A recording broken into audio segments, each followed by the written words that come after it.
Radio 2000 98.5 FM Community Program. सामाजिक हिंदी कार्यक्रम दर्पण आकाशवाणी 2098.5 FM।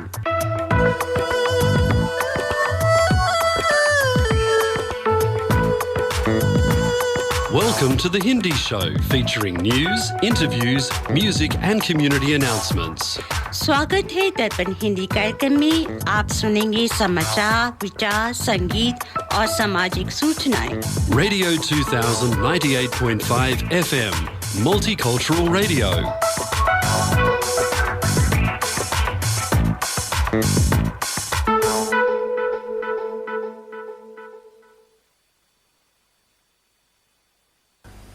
आज रविवार युगाब्द 5124 कलयुग विक्रम संवत 2079 अश्विन महीने के शुक्ल पक्ष की अष्टमी 18 सितंबर 2022 है।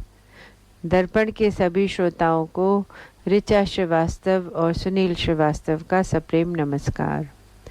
अब सुनिए इस सप्ताह के समाचार। मुख्य समाचार इस प्रकार हैं। SCO समिट, पीएम मोदी बोले, दुनिया में सबसे तेजी से बढ़ रही भारतीय अर्थव्यवस्था, जन केंद्रित विकास मॉडल पर हमारा ध्यान। कैप्टन अमरिंदर सिंह की पार्टी PLC का 19 को बीजेपी में होगा विलय, भाजपा दिग्गजों से बैठक करेंगे पूर्व सीएम। ग्रीन एनर्जी, मोदी सरकार के प्रयास, ऊर्जा क्षेत्र में स्वावलंबन की राह पर अग्रसर Bharat. PM Modi birthday, PM Modi के जन्मदिन पर गोवा का राजभवन मरीजों को देगा वित्तीय सहायता, 1 साल तक चलेगा यह अभियान। वर्ल्ड ओजोन डे, पृथ्वी के वातावरण में मौजूद एक ऐसी परत जिसके न होने से खत्म हो सकती है मानव सभ्यता। रोहित की कप्तानी में भारत जीतेगा T20 WC 2022 का टाइटल, लेकिन खेल के साथ इस बात की होगी ज़रूरत। अब सुनिए समाचार विस्तार से। पीएम मोदी ने आज शंघाई सहयोग संगठन SCO के शिखर सम्मेलन को हिंदी में संबोधित किया। पीएम ने अपने संबोधन में सभी ACO देशों में बेहतर ट्रांजिट तालमेल का मुद्दा उठाया। उन्होंने भारत को बेहतर व्यापार क्षेत्र बनाने का संकल्प भी दोहराया। पीएम ने कहा कि भारत सबसे तेजी से बढ़ती अर्थव्यवस्था है और जल्द ही देश के विनिर्माण केंद्र में बदला जाएगा। पीएम मोदी इस बैठक के बाद रूसी राष्ट्रपति व्लादिमीर पुतिन से मुलाकात करेंगे। पंजाब के पूर्व मुख्यमंत्री कैप्टन अमरिंदर सिंह की पार्टी पंजाब लोक कांग्रेस PLC का भाजपा में विलय होने जा रही है। बताया जा रहा है कि 19 सितंबर को कैप्टन अमरिंदर सिंह इसकी घोषणा करेंगे। कैप्टन शनिवार शाम या रविवार को दिल्ली जाकर इस संदर्भ में भाजपा नेताओं से बैठक कर सकते हैं। भारत के ऊर्जा मंत्री RK सिंह और यूरोपीय ऊर्जा आयुक्त कादरी सिम्पसन ने हाल में ही पहले यूरोपीय संघ भारत हरित हाइड्रोजन फोरम का उद्घाटन किया। यूक्रेन संकट के साथ ही यूरोप की गैस के कारण रूस पर निर्भरता को कम करने की प्रतिबद्धता में सिम्पसन ने कहा कि यूरोप और भारत को हरित ऊर्जा की बड़े पैमाने पर स्वीकार्यता के साथ हाइड्रोजन पर ध्यान केंद्रित करना होगा। देश के प्रधानमंत्री नरेंद्र मोदी का 17 सितंबर शनिवार को जन्मदिन था। इस मौके पर भाजपा देश भर में कई तरह के कार्यक्रमों का आयोजित किया। पीएम मोदी के जन्मदिन पर गोवा के राजभवन में कुछ खास तैयारियां की गईं। गोवा के राज्यपाल PS श्रीधरन पिल्लई ने बताया कि राजभवन प्रधानमंत्री मोदी के अगले जन्मदिन तक कुल 216 मरीजों को आर्थिक मदद मुहैया कराएगा। वर्ल्ड ओजोन डे, धरती को बचाने के लिए वैज्ञानिक आज जितने चिंतित दिखाई दे रहे हैं, यदि वही चिंता पहले कर ली गई होती तो मुमकिन है कि धरती पर संकट के बादल नहीं मंडरा रहे होते। क्लाइमेट चेंज को लेकर आज धरती के हर कोने में चिंता देखी जा रही है। इस बार इसका असर प्रत्यक्ष रूप से इंसानों ने देखा है और कई जगहों पर झेला भी है। इसके बाद भी वो धरती को बचाने के लिए कितना सजग है, ये कहना अब भी काफ़ी मुश्किल है। जंगलों में लगती आग, भीषण सूखा, पानी की कमी या कहीं अत्यधिक बारिश का होना, अनाज की कमी, पानी के जल स्तर का बढ़ना, पशु पक्षियों की प्रजातियों का लुप्त होना, ये सभी हमारे सामने वो प्रत्यक्ष कारण हैं जो हमें भविष्य में आने वाले भीषण तूफान का संदेश दे रही हैं। भारतीय टीम ने MS धोनी की कप्तानी में T20 वर्ल्ड कप की पहले सीजन का खिताब 2007 में जीता था, लेकिन उसके बाद से भारतीय टीम दूसरी बार ये कमाल नहीं कर पाई है। साउथ अफ्रीका में 15 साल पहले भारत ने जो कमाल किया था, एक बार फिर से टीम इंडिया के पास उस सफलता को दोहराने का अच्छा मौका है। BCCI ने T20 वर्ल्ड कप 2022 के लिए कुछ दिनों पहले ही 15 सदस्यीय टीम इंडिया का ऐलान किया था।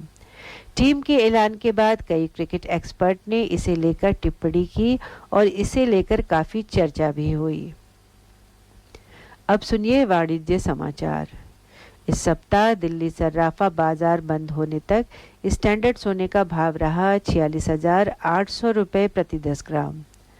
US डॉलर की विनिमय दर थी 79 रुपये और 76 पैसे और ऑस्ट्रेलियन डॉलर 53 रुपये 54 पैसे। इसी के साथ आज के समाचार समाप्त हुए। आप सुन रहे हैं दर्पण हिंदी कार्यक्रम रेडियो 2000 FM 98.5 मेगाहर्ट्ज पर। आज आपके साथ स्टूडियो में हैं ऋचा श्रीवास्तव, सुनील श्रीवास्तव और हम आपको मिलवाएंगे अनिल श्रीवास्तव से, सरिता श्रीवास्तव से, सोविता श्रीवास्तव से और हम आपको मिलवाएंगे पल्लवी सिन्हा से। हम अलग अलग विषयों पे इस पे बात करेंगे। पर अब आता है प्रभु वंदना का, परंतु इससे पहले सुनते हैं आज का विचार ऋचा जी से। नमस्कार श्रोताओं, जैसा कि आपको पता है कि 14 सितंबर को हिंदी दिवस हम सब ने मनाया, तो आज का विचार भी हम इसी से जुड़ा हुआ हमने रखा है। तो चलिए सबसे पहले उस विषय पर सुनते हैं आज का विचार। कहते हैं भरी पूरी हो सभी बोलियां, यही कामना हिंदी है। भरी पूरी हो सभी बोलियां, यही कामना हिंदी है। गहरी हो पहचान आपसी, यही साधना हिंदी है। ये भी कहा गया है, हिंदी मेरा ईमान है, हिंदी मेरी पहचान है। हिंदी मेरा ईमान है, हिंदी मेरी पहचान है। हिंदी हूँ मैं, वतन भी मेरा प्यारा हिंदुस्तान है। और इसी पे मुझे 2 लाइनें याद आ गईं। हिंदी है हम, हिंदी है हम, वतन है सा। हिंदी है हम, वतन है, हिंदुस्तान हमारा हमारा, सारे जहां से अच्छा। हिंदुस्तान हमारा हमारा, सारे जहां से अच्छा। मित्रों, आपको बता दें कि नवरात्रि की तैयारी जोर शोर से शुरू हो गई है और जगह जगह पे गरबा की गूंज है। तो आइए उसी को सेलिब्रेट करते हुए माता का एक गीत सुनते हैं। जयकारा शेरा वाली दा बोल साचे दरबार की।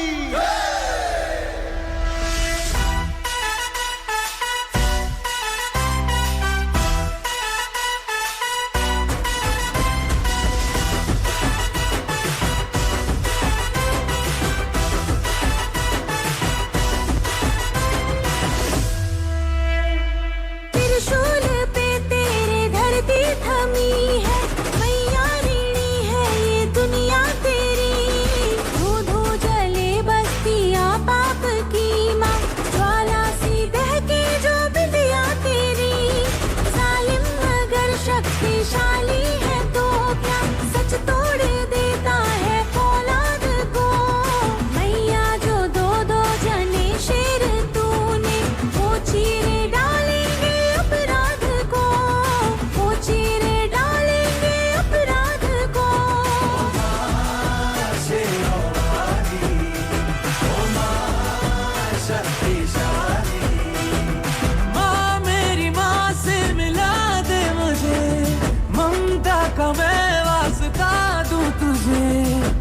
से ना तेरे जाऊंगा खाली।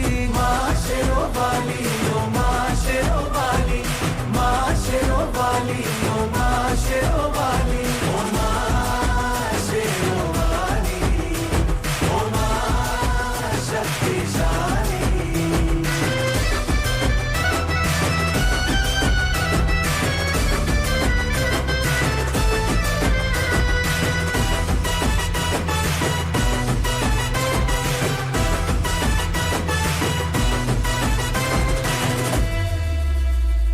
विकराली लीला मैया दिखा दे, ले मुंड बाला श्रृंगार कर तू, झरझर बहा दे नदिया लहू की, महिषासुरों का संहार कर तू।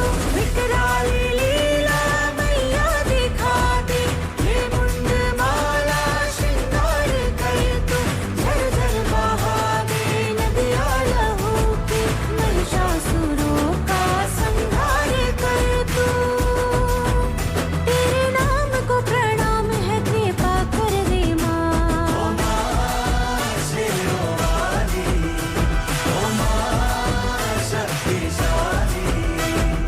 माँ मेरी माँ से मिला दे मुझे, ममता का मैं वास्ता दूं तुझे, दर से ना तेरे जाऊंगा खाली। माँ शेरों वाली ओ माँ शेरों वाली, माँ शेरों वाली ओ माँ शेरों वाली, ओ माँ शेरों वाली, ओ माँ शक्तिशाली।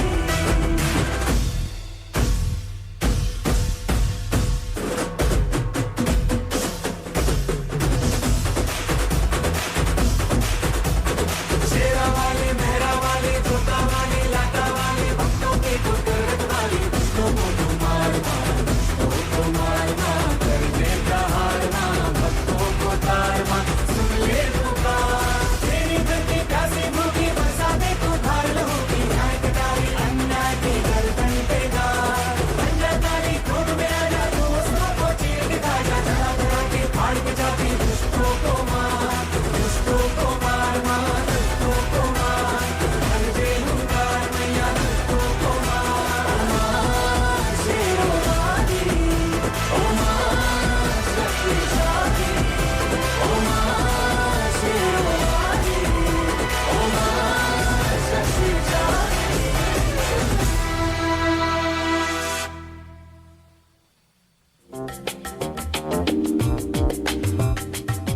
मैं करी masters the butter chicken packet Indian दुकान से लेके आया।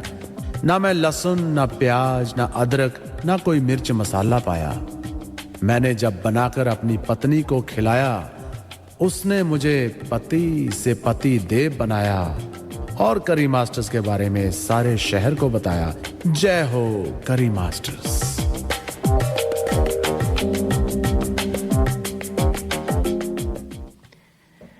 ये था हमारे स्पॉन्सर करी मास्टर्स का संदेश।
कहानी है, एक प्यार का नगमा है।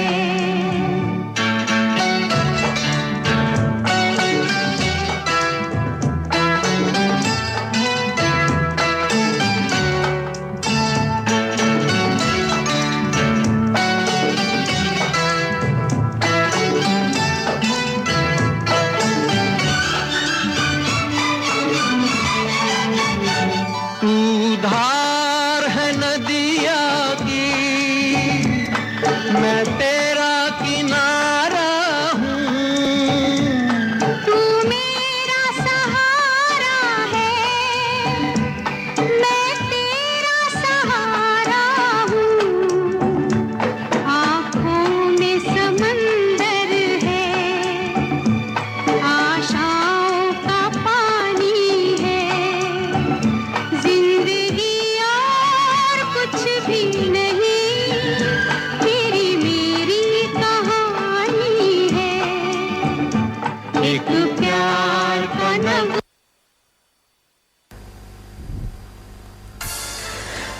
कोरोना वायरस से जुड़ी ताज़ा खबरों में आपका स्वागत है। NEMBC मीडिया द्वारा निर्मित मैं हूं ऋचा श्रीवास्तव। विश्व स्वास्थ्य संगठन का कहना है कि महामारी का अंत निकट है। विश्व स्वास्थ्य संगठन WHO के महानिदेशक टेड्रोस एडनॉम घेब्रेयेसस ने कहा कि महामारी का अंत नजर आ रहा है, लेकिन यह अभी खत्म नहीं हुआ है।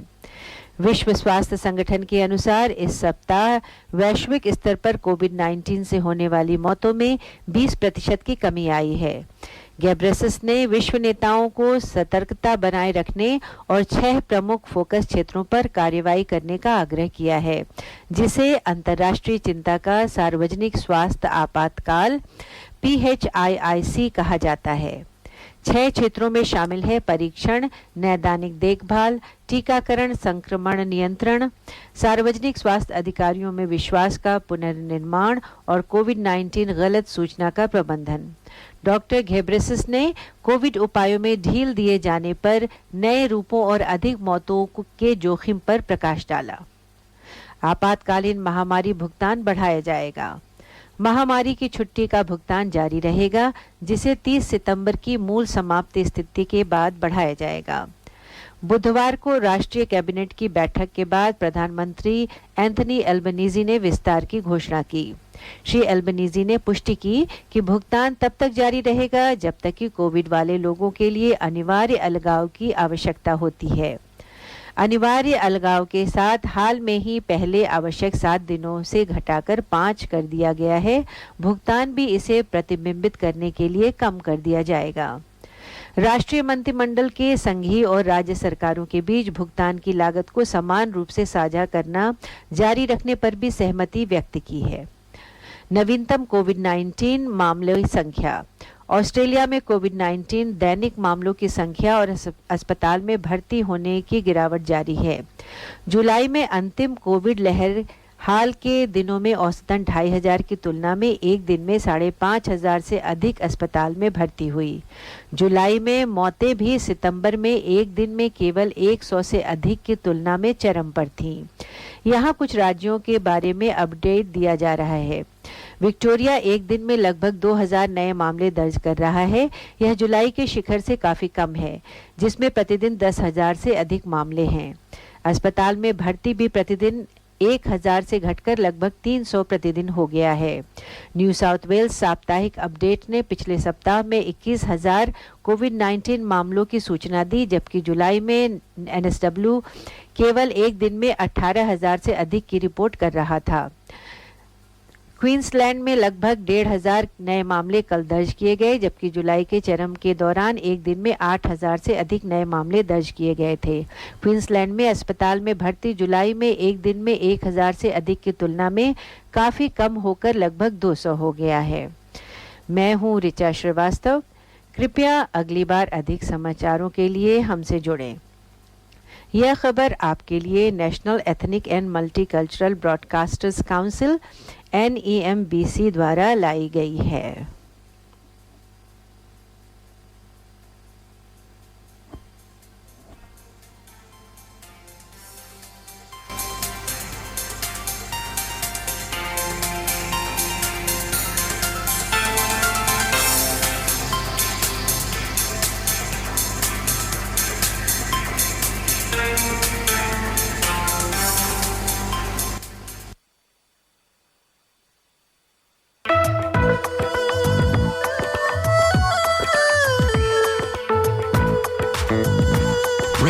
2098.5 FM and The Hindi Show. आप सुन रहे हैं दर्पण हिंदी कार्यक्रम 98.5 FM पर।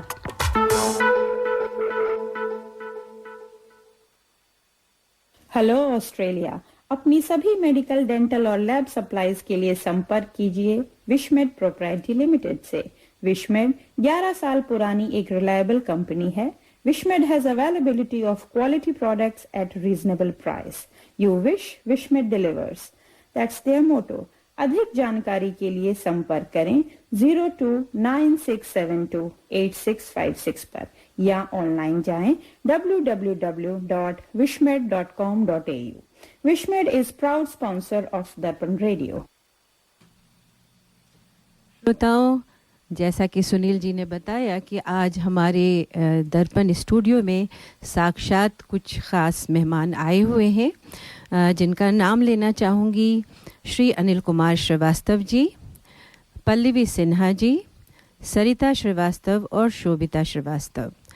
तो आपको ये बता दूं कि कुछ मेहमान जो हैं वो भारत से आए हुए हैं और ऑस्ट्रेलिया में विज़िट कर रहे हैं, तो हमें लगा उनसे बातचीत की जाए।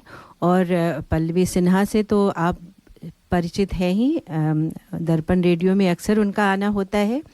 तो आइए सबका स्वागत करते हैं दर्पण स्टूडियो में।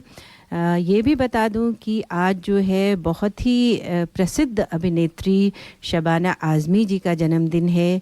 आज वो 71 वर्ष की हो गई। उनका जन्म 18 सितंबर 1950 में हुआ था और वो हैदराबाद, जो अब तेलंगाना कहा जाता है, वहाँ को बिलोंग करती हैं। तो आज के गीत हम उन्हीं को समर्पित करते हुए बजाएंगे। लेकिन चलिए सबसे पहले आपको हमारे अतिथि श्री अनिल कुमार श्रीवास्तव जी से मिलाते हैं, जो मेरे लिए भाई समान हैं। तो बहुत बहुत आपका स्वागत है अनिल जी दर्पण स्टूडियो में। आपको नमन। धन्यवाद ऋचा जी। चलिए, आप भारत से आए तो पहले तो आपको मिलाएं हमारे श्रोताओं से। आप ये बताइए कि भारत में कहाँ से हैं, ऑस्ट्रेलिया कब और कैसे आना हुआ? सर्वप्रथम मैं सभी श्रोताओं का हार्दिक अभिनंदन करता हूं। भारतवर्ष की तरफ से, भारत की जनमानस की तरफ से आप सबका हृदय से आभारी हैं, जो आप सब लोग सुनने के लिए आतुर हैं। धन्यवाद। बिल्कुल। और कितना अच्छा लग रहा है कि हिंदी दिवस सेलिब्रेट करते हुए हमें इतनी अच्छी हिंदी सुनने को मिल रही है, तो बहुत अच्छा लगेगा हमारे श्रोताओं को। तो अपने बारे में बताइए कि जो है ऑस्ट्रेलिया कब आना हुआ और कैसे आना हुआ? फिलहाल तो 6-7 माह से मैं ऑस्ट्रेलिया में निवास कर रहा हूँ जी। और पिछले 2015 से मैं कई बार यहाँ पे आया गया, और जब भी आया तब यहाँ से कुछ न कुछ सीख कर ही गया। बहुत अच्छी बात आपने कही। और यहाँ आप किसी के पास रहते हैं या किसी कारण आते हैं, ये भी बताइए। यहाँ पे हमारे लड़का पुत्र पहले पैरामेटा में रहते थे, आजकल टुंगाबी में रह रहे हैं। उन्हीं के साथ हम निवास करते हैं। साथ में हमारे 2 पोते भी हैं। बहुत अच्छी बात। जैसा कि आपने बताया हमें पहले कि आप एक सेवानिवृत्त सीनियर सिटीज़न हैं भारत के, तो आप अपना समय कैसे व्यतीत करते हैं? विशेषकर यदि आप भारत में हैं तो अपना समय कैसे व्यतीत करते हैं, और अगर ऑस्ट्रेलिया में हैं तो कैसे समय व्यतीत करते हैं?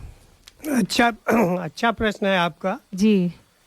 एक तो मैं अर्थशास्त्र का विद्यार्थी था। अच्छा। और साथ में कुछ सेवा कार्यों से प्रारंभ से ही मेरी रुचि रही। अच्छा। वैसे आप देखेंगे तो हर भारतवासी के दिल में एक परोपकार की भावना रहती ही रहती है। बिल्कुल। कोई ना कोई नेक कार्य वो करना चाहता है जी। ऐसे जब मैं प्रोफेशन में आया और कुछ इत्तेफाक ऐसा रहा कि हमको काम भी कुछ सोशल वर्क का ही मिल गया। अच्छा। कॉर्पोरेट सोशल रिस्पॉन्सिबिलिटी के तहत मैं काम करता था। अच्छा। और उसमें विकलांग जनों हेतु और आपका सीनियर सिटीज़न के लिए, वयोवृद्ध के लिए और महिलाओं के लिए शिक्षा, स्वास्थ्य, संबंधी तमाम कार्यक्रम हम लोग चलाते थे। बहुत अच्छा। और यहाँ पे आपको मैं रोकना चाहूँगी, जब आपने ये मेंशन किया कि आप इस कार्य से जुड़े हुए हैं, तो मुझे लगा कि आपसे बातचीत करना अनिवार्य हो गया है कि ताकि यहाँ की जनता को भी पता चले कि आप भारत में क्या क्या काम हो रहा है हमारे सीनियर सिटीजन्स के लिए, और यहाँ पे आपको क्या फ़र्क नज़र आया और आपने क्या अंतर देखा। तो जैसा आपने कहा कि आपका समय जो है भारत में इन सब कार्यों में बीतता है, तो चलिए चर्चा को आगे बढ़ाइए कि ऑस्ट्रेलिया के परिप्रेक्ष्य में आप क्या कहना चाहेंगे। ऑस्ट्रेलिया में जो मैंने देखा कि यहाँ तो बहुत ही संतुष्ट लोग हैं, चाहे वो भारत से आकर बसे हों जी अथवा यहाँ के निवासी हों। एक तो यहाँ के सीनियर सिटीजन के लिए जो सबसे बड़ी बात है, इंफ्रास्ट्रक्चर कुछ इस तरह से है कि एक्सेस सबके लिए है, उनको कहीं ह्यूमिलेशन फील नहीं हो सकती है जी। कहीं भी ऐसा एहसास नहीं होगा कि मैं यहाँ नहीं पहुँच पा रहा हूँ। ये एक बहुत बड़ी बात देखने को मिली। अच्छा। दूसरी बात, यहाँ के निवासियों से मेरा संपर्क होता रहता था और मैं उनकी परंपराएं, जीवन शैली, इसके बारे में जानने की कोशिश करता था। और कुछ सेकेंडरी डाटा, द्वितीयक सामग्री के माध्यम, यानी अध्ययन, WHO की report, Price Water House Cooper, इन सब की रिपोर्टें भी पढ़ा तो हमको बड़ा सुखद महसूस हुआ कि चूँकि एक तो ये विकसित राष्ट्र है जी, विकसित राष्ट्र होने के और पॉपुलेशन भी काफ़ी कम है, ऐसी परिस्थिति में किसी चीज़ को नियंत्रित करना कुछ आसान ही होता है जी।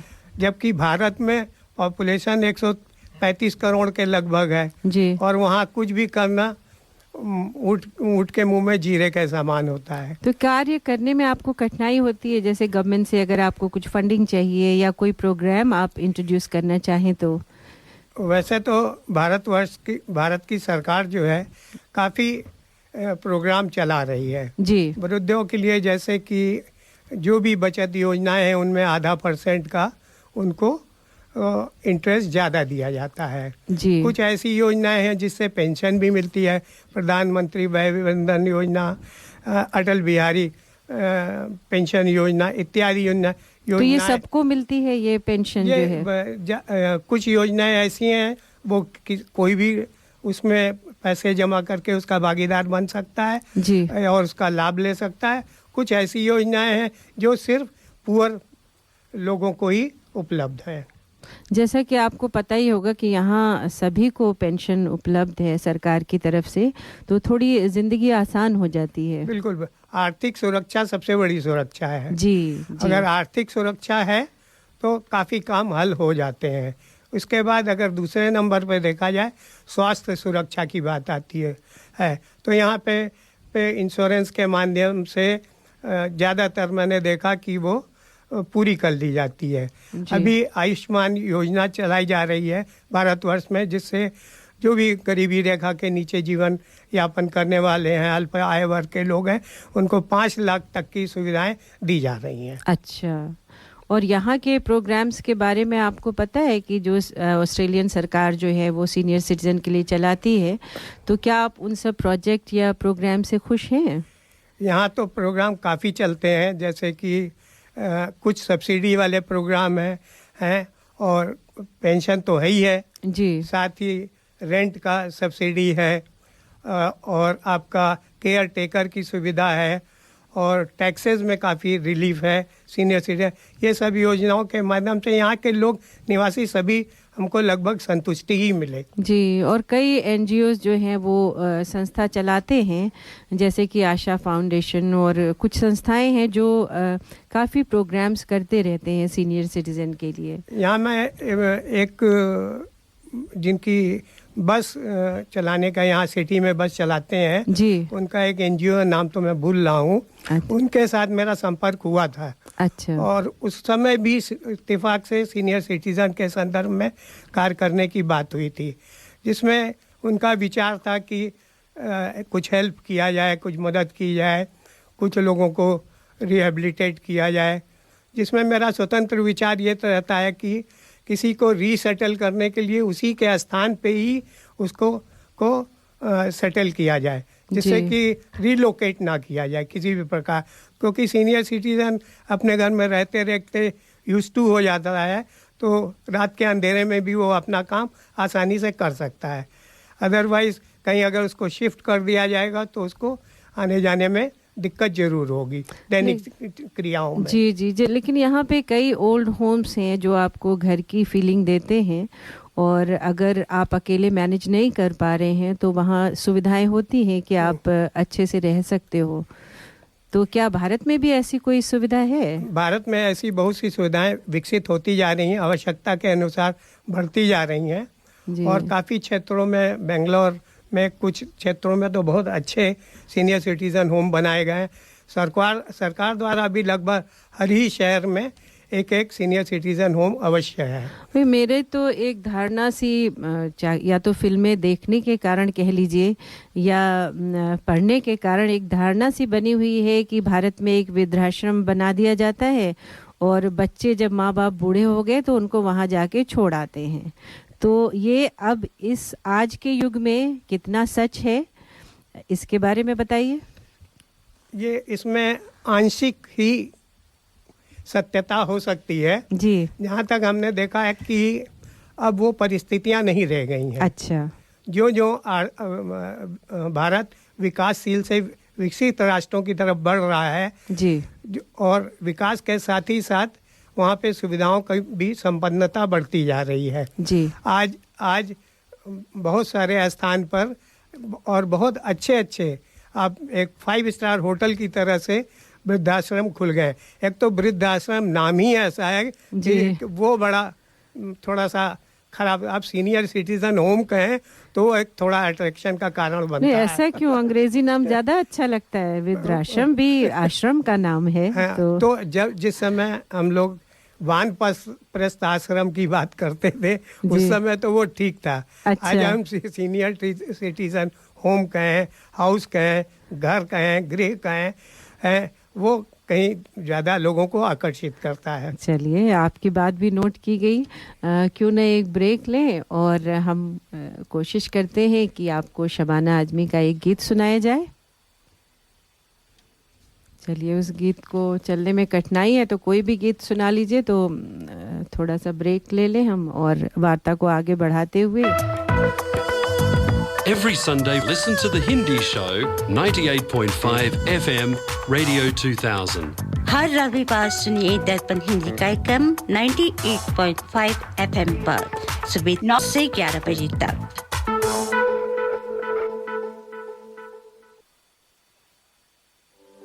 इश्क की धून रोज जलाए, उठता धुआं तो कैसे छुपाए।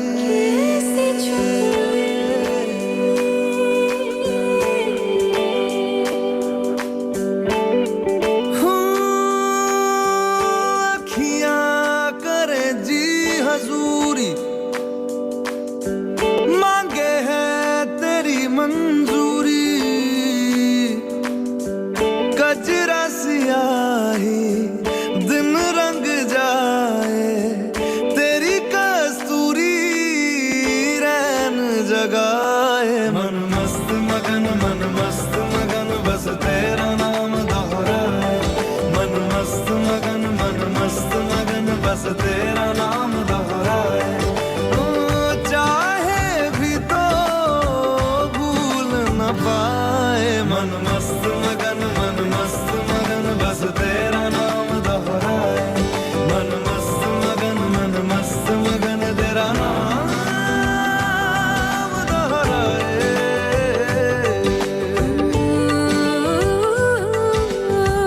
जोगिया जोग लगा के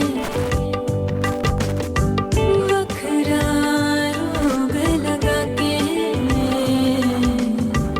इश्क की भूमि रोज जलाए, उठता धुआं तो कैसे छुपाए। मन मस्त मगन बस तेरा नाम दोहराए। मन मस्त मगन बस तेरा नाम दोहराए। चाहे भी तो भूल न मन मस्त मगन बस तेरा नाम दोहराए मन मस्त मगन तेरा नाम दोहराए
बस तेरा नाम दोहराए मन मस्त मगन बस तेरा नाम दोहराए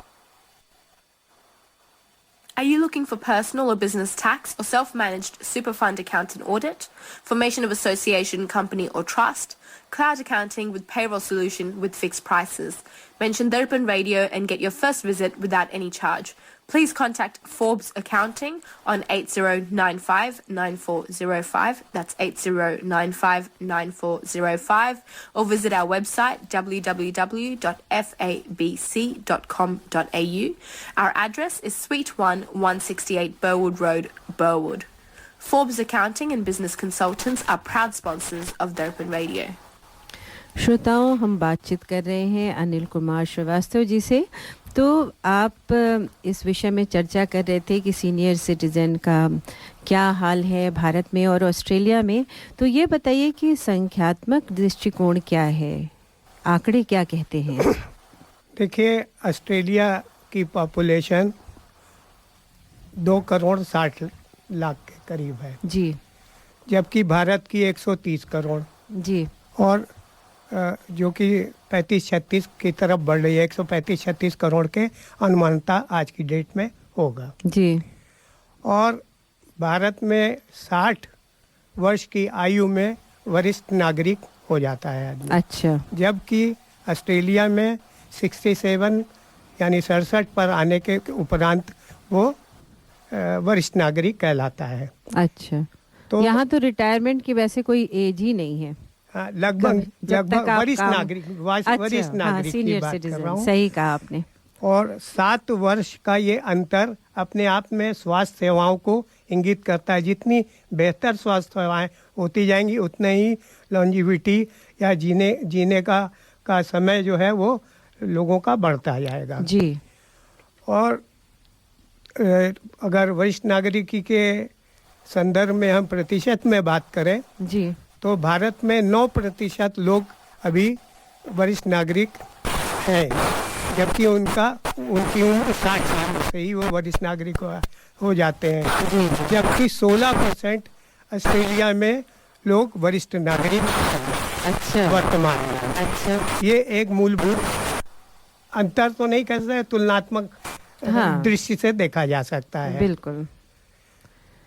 तो चलिए, इसी कड़ी में आगे मैं पूछना चाहूँगी कि आपके विचार में क्या भारतीय मूल के लोग जो हैं वो अपने माता पिता और वृद्धों की देखभाल ठीक तरह से कर रहे हैं आज के युग में, चाहे वो भारत हो या ऑस्ट्रेलिया हो? आपकी क्या टिप्पणी है और क्या सुझाव आप देना चाहेंगे बच्चों को?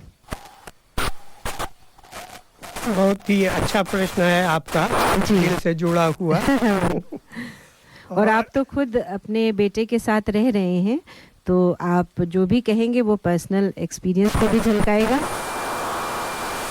देखिए, बच्चों को दूर देश भेजना एक तरफ भारत में गर्व की बात भी है जी और भावनात्मक रूप से कष्ट की बात भी है। जी तो कष्ट तो होता ही है बच्चों को दूर भेजना, परंतु विकास के लिए, अपने करियर के लिए तो उनको जाना ही होगा। जी रह गई बात भारत में रहने वाले वरिष्ठ नागरिकों का, तो वहाँ पे सामुदायिक विकास चूँकि काफ़ी अच्छा है, तो लोग समुदाय में रहते हैं और 70% आबादी हमारी ग्रामीण अंचल में रहती है।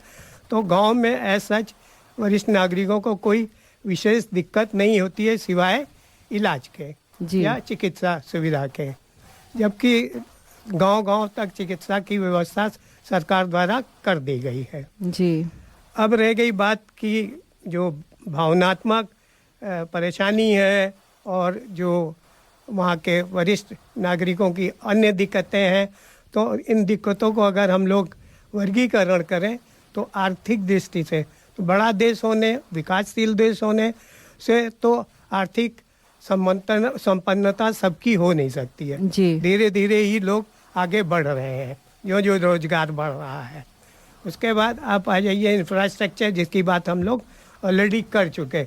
और यहाँ पे जैसे कि आप देखिए कि जो ट्रांसपोर्ट की सुविधा है जी वो ऑलमोस्ट सीनियर सिटीजन के लिए फ्री है जी और सुविधाजनक है, यूजर्स फ्रेंडली है, माने एक्सेस है, सबको एक्सेस हो जाएगी जी। दूसरी बात यह है कि यहाँ पे जो ट्रांसपोर्ट के इक्विपमेंट हैं या व्हीकल्स हैं वो बड़े बढ़िया मिलते हैं, जो जिनमें वो कोई भी वरिष्ठ नागरिक कहीं से कहीं जा सकता है। तो उसको इस तरह के अभी ये सुविधा भारत में उपलब्ध नहीं है, होगी भी लेकिन एक सामान्य व्यक्ति के लिए आएगा, उपलब्ध नहीं है। लेकिन धीरे धीरे विकास तो हो ही रहा है। जी जी।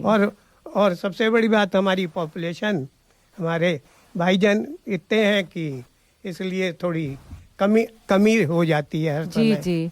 तो लेकिन मैंने ये नोटिस किया है कि यहाँ पे सब सुख सुविधा है और जैसा कि आपने बताया कि सब लोग मोबाइल हैं, कहीं भी कोई जा सकते हैं, तरह तरह के प्रोग्राम होते हैं उनके एंटरटेनमेंट के लिए। लेकिन जो मैंने महसूस किया है कि बहुत ही एकाकीपन है, लोग बहुत अकेलापन यहाँ महसूस करते हैं, जबकि भारत में जैसा आपने बताया कि लोग इकट्ठा हो जाते हैं गली नुक्कड़ पे और अपना जो है अलग तरह का जो है आनंद उठाते हैं। तो इस बारे में आप क्या कहना चाहते हैं? देखिए, भारत में शुरू से संयुक्त परिवार रहे जी, और समुदाय में लोग रह करके सभी कार्यक्रमों का आयोजन, होली, दिवाली, दशहरा, इस तरह के आयोजन, मेला, रामलीला, इस तरह के आयोजन सामूहिक रूप से सदा होते हैं। तो लोगों का एकाकीपन का मतलब ही नहीं है, लोग एक दूसरे से कहीं ना कहीं मिलते ही जुलते रहे। यहाँ की स्थिति ये है कि यहाँ पे न्यूक्लियर फैमिली है जी। तो ये फैमिली में बदलाव और भावनात्मक का मैं कह नहीं सकता कि कितना उनकी गहराई है एक दूसरे के प्रति। कहीं कहीं पे देखने को मिलता है कि परिवार, हमारे पड़ोस में ही महिला रहती हैं, उनके बच्चे सब लोग आते हैं, उनके अच्छे खासी रौनक लगती है। बट कहीं कहीं हमने ये भी ऑब्जर्व किया, देखा कि रेस्टोरेंट में एक आदमी अकेला बैठा चाय पी रहा है, एक लड़की लेडी बूढ़ी जो अकेली बैठी रहे, ये हमको थोड़ा सा परेशान जरूर करता था। तो चलिए इस प्रश्न को थोड़ा और आगे एक्सटेंड करते हैं और पूछना चाहेंगे कि अगर आपके पास चॉइस हो तो आप भारत में रहना पसंद करेंगे या ऑस्ट्रेलिया में? देखिए, भारत का जो निवासी है जी, हर भारतीय वो अपनी मिट्टी से जुड़ा हुआ है। बिल्कुल। तो वो अपनी मिट्टी, अपना शहर, अपना देश, अपना गांव, उससे बहुत प्रेम करता है। तो अगर हमको किन्हीं कारणवश यहाँ आना पड़ा जी, तब तो आना ही पड़ेगा। परंतु अंततः जो लोग भी यहाँ रह रहे हैं उन सबको भारत की याद तो आती ही है, अपने घर, गांव, दोस्त, इष्ट मित्र, यार, स्कूल, पाठशाला, इनकी याद तो उनको सताती है। चलिए, लेकिन आप ये कहने से नकार नहीं सकते कि हमने यहाँ भी एक छोटा भारत बना ही लिया है। नहीं जी, वो तो बहुत ही अच्छी बात है और अधिक से अधिक लोगों को जोड़ते रहिए और अपनी संस्कृति को उसको प्रचारित, क्योंकि हमारी संस्कृति बहुत सबल है जी और बहुत सुदृढ़ है। तो बहुत अच्छा लग रहा है आपसे बात करके और ऐसा लग रहा है कि ये बातें चलती ही रहें। लेकिन आप जाते जाते ये ज़रूर बताइए कि आपका क्या सुझाव है, आप समाज में किस तरह का बदलाव देखना चाहते हैं जिससे हमारे सीनियर सिटीजन या जो हमारे वृद्ध होने वाली पीढ़ी है उनका जीवन और भी आनंदित हो और वो बहुत अच्छे से अपना जीवन व्यतीत करें, खुशमय जीवन व्यतीत करें। वरिष्ठ नागरिकों को सबसे पहले तो मैं कहूँगा कि आर्थिक रूप से स्वावलंबी बने जी, और अपने जीवन काल में करियर में कुछ न कुछ बचत करके, जबकि ऑस्ट्रेलिया के निवासियों को ये सुविधा प्राप्त है, स्वतः ही प्राप्त है जी, तो भारत के वासियों को आर्थिक स्वावलंबन की बहुत आवश्यकता है। अपने मनपसंद कार्यों को में संलग्न रहें, अपनी रुचि और हॉबी को आगे बढ़ाएं जी, स्वास्थ्य के प्रति जागरूक रहें, योगा, पीटी, ऐसी टहलना, इस तरह की चीज़ों में ज़रूर भाग लें और सामुदायिक चीज़ों में बढ़ चढ़ कर हिस्सा लें। एक बात का और, जो जीवन में आपके अंदर कुछ क्षमताएं विकसित की हैं उनको आगे बढ़ाएं, जिससे कि जीवन में आने वाले लोगों को उसका लाभ। जो सबसे अच्छी बात होती है, हमारे वरिष्ठ नागरिक एक रिसोर्स की तरह से हैं जी, एक स्रोत है ज्ञान के, अनुभव के, उनका उपयोग सभी को लेना चाहिए और उनको भी अपनी सार्थकता सिद्ध होगी और उनका जीवन और लंबा होगा। बहुत अच्छी बात। और जैसा कि आपने सब कुछ बताया ऑस्ट्रेलिया के परिप्रेक्ष्य में और भारत के परिप्रेक्ष्य में, आनंद उठा रहे होंगे हमारे श्रोतागण। हमें तो बहुत मज़ा आ रहा है, लेकिन आज की वार्ता हमें यहीं समाप्त करनी होगी। आगे भी आपकी बातचीत होती रहेगी दर्पण स्टूडियो पे, क्योंकि आपका आना जाना लगा ही रहता है यहाँ पर। तो बहुत बहुत धन्यवाद दर्पण स्टूडियो में आने के लिए और हमसे इतनी अच्छी बातें करने के लिए, हमें जानकारी देने के लिए। आपका बहुत बहुत धन्यवाद अनिल जी। आप सभी को धन्यवाद, और जो भी इससे जुड़े हुए लोग हैं सभी भारतीयों को मेरा प्रणाम, नमस्कार, धन्यवाद। चलिए गीत की तरफ बढ़ते हैं। प्यार कर लेते हैं ताकि शायद डिस्टर्ब ना हो। अब्बा हमेशा अपनी स्टडी का दरवाजा खुला रखते थे। मैं उनके कमरे में बिना किसी तकल्लुफ के चली जाती और उनसे कोई भी ऊटपटांग सवाल कर लेती, मगर उनकी पेशानी पे बल भी नहीं आता था। इनफैक्ट रेडियो जोर से चलता रहता था, बच्चे कूदते फांदते रहते थे और कोई पाबंदी नहीं होती थी कि अब्बा लिख रहे हैं इसलिए उन्हें डिस्टर्ब न किया जाए। अब्बा को मटीरियल चीजों से कोई दिलचस्पी नहीं थी, लेकिन हाँ, उनकी सबसे कीमती चीज थी उनके कम्युनिस्ट पार्टी का कार्ड और उनके मॉब्लांग पेन। उनके पास आप मानिए 18 मॉब्लांग पेन थे, लेकिन इससे भी वो मुतमईन नहीं थे। एक बार मुझे याद है कि मेरी दोस्त ने मुझे मॉब्लांग पेन भेजा, तो अब्बा ने बिना किसी झिझक के मुझसे वो पेन मार लिया और मेरी दोस्त को एक इंतहाई खूबसूरत खत लिख दिया कि वो पेन मेरे से ज्यादा उनके पास महफूज रहेगा और उसका सही इस्तेमाल होगा। आखिर के सालों में अब्बा मिजवा में जाके सेटल हो गए थे तकरीबन, और वहीं वहाँ की बच्चों के लिए और गांव वालों के लिए बेदारी और रोशनी पैदा करने की उन्होंने कोशिश की। लेकिन जाहिर है कि ये प्रोसेस बहुत स्लोली आता था। मुझे इस बात से बहुत तकलीफ होती थी कि जिन लोगों का वो भला करना चाह रहे हैं वही कई बार अड़चने डालते थे बीच में। तो एक बार मैंने उनसे कहा कि अब्बा, जब आप बदलाव के लिए काम कर रहे होते हैं और वो बदलाव उस रफ्तार से नहीं आता जो आप चाहते हैं, तो क्या आपको फ्रस्ट्रेशन नहीं होता, आपको तकलीफ नहीं होती? तो उन्होंने एक इंतहाई नर्म लहजे में मुझसे बात की जो मेरे लिए आप मान लीजिए एक मंत्र बन गया है। और उन्होंने ये कहा कि बेटे, जब आप तब्दीली के लिए काम कर रहे हैं तो इस उम्मीद में ये गुंजाइश भी छोड़ देना चाहिए कि शायद वो तब्दीली आपकी जिंदगी में ना आ सके, लेकिन ये यकीन रखना चाहिए कि अगर आप अपना काम पूरी सच्चाई से और पूरी सिंसेरिटी करते रहें तो वो तब्दीली आएगी और जरूर आएगी, चाहे आपके जाने के बाद ही क्यों हो। मुझे बहुत दिलचस्प चीजें लोगों से पता चलती हैं, अब्बा से तो कभी भी पता नहीं चली। जैसे कि मोहसिना किदवाई जी ने मुझे बताया कि जब अब्बा मिजवा में जाके बस और वहाँ के लिए काम करना उन्होंने शुरू किया, तो मिजवा एक इतना छोटा सा गाँव था कि वो हिंदुस्तान के नक्शे पे उसका कोई पिन कोड भी नहीं था। तो उन्होंने मोहसिना किदवाई जो उस वक्त टेलीकम्युनिकेशन मिनिस्टर थी, उनको खत लिखा शायरी में, और उस खत में उनका जो एप्लीकेशन था वो शायरी में था, जिसमें उन्होंने मोहसिना किदवाई को ये बताया कि मिजवा को एक पोस्ट ऑफिस होना क्यों बहुत जरूरी है और उसके लिए एक पिन कोड होना क्यों जरूरी है। आज तक मोहसिना आपा ने उसको संभाल के रखा और ये कहा था मेरे लिए वो इतनी कीमती चीज थी कि मैंने फौरन ही उस पर अमल कर दिया। तो इस तरह की बहुत मजेदार चीजें कहती साहब बिल्कुल चुपचाप करते रहते थे और उसके बारे में हम लोगों को हमेशा बाद में पता चलता था।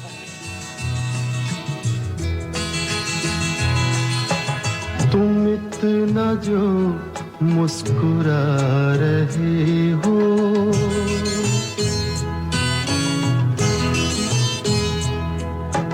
तुम इतना जो मुस्कुरा रहे हो, क्या गम है जिसको छुपा रहे हो, क्या गम है जिसको छुपा रहे हो, तुम इतना जो मुस्कुरा रहे हो।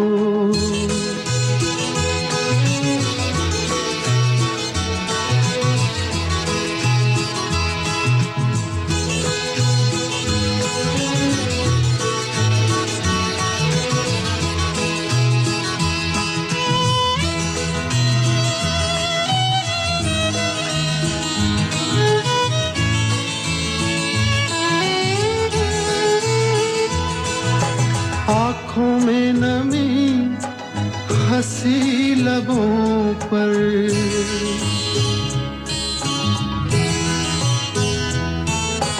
आँखों में नमी हंसी लबों पर, क्या हाल है क्या दिखा रहे हो,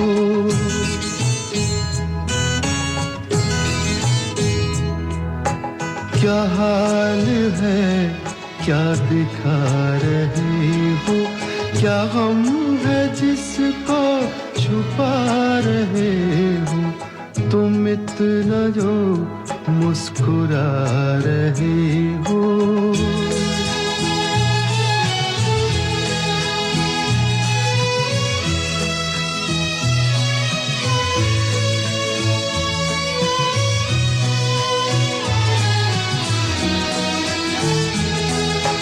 बन जाएंगे जहर पीते पीते,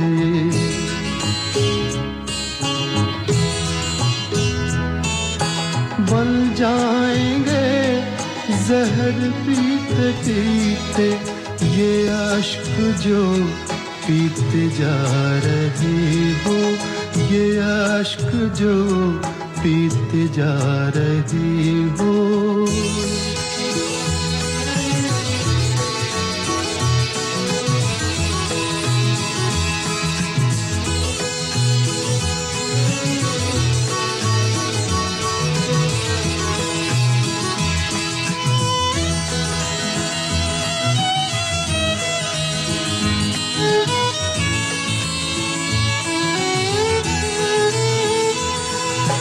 जिन जख्मों को वक्त भर चला है,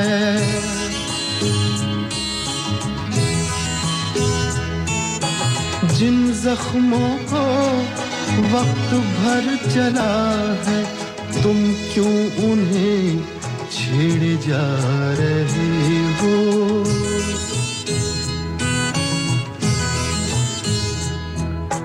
तुम क्यों उन्हें छेड़े जा रहे हो, क्या गम है जिसको छुपा रहे हो, तुम इतना जो मुस्कुरा रहे हो।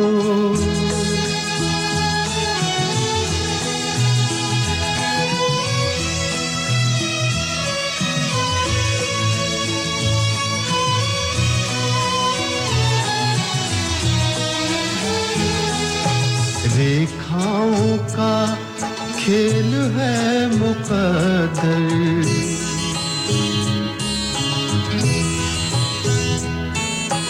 रेखाओं का खेल है मुकद्दर रेखाओं से मात खा रही हो कितना खूबसूरत गीत श्रोताओं, रेखाओं से मात खा रही हो। शबाना आज़मी की आपने आवाज़ भी सुनी और इतना खूबसूरत गीत। आज हम उनको याद करते हैं क्योंकि आज उनका जन्मदिन है और कोशिश कर रहे हैं कि आपको शबाना आज़मी के गीत सुनाए जाएं और देखिए कितना सक्सेसफुल होते हैं।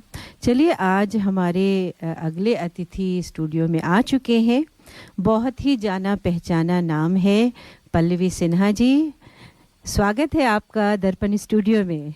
धन्यवाद ऋचा जी। कैसी हैं आप? हाँ, मैं बहुत अच्छी हूँ और नमस्ते आपको और आपके ऑडियंस को। बिल्कुल श्रोताओं, आपको पहले से ही बता दूं कि पल्लवी जी जो हैं वो हिंदी में बात करेंगी थोड़ी बहुत, लेकिन वो मिक्स बातें होंगी तो थोड़ी इंग्लिश और हिंदी मिला के हम मैनेज करेंगे। क्यों? थैंक्स, धन्यवाद।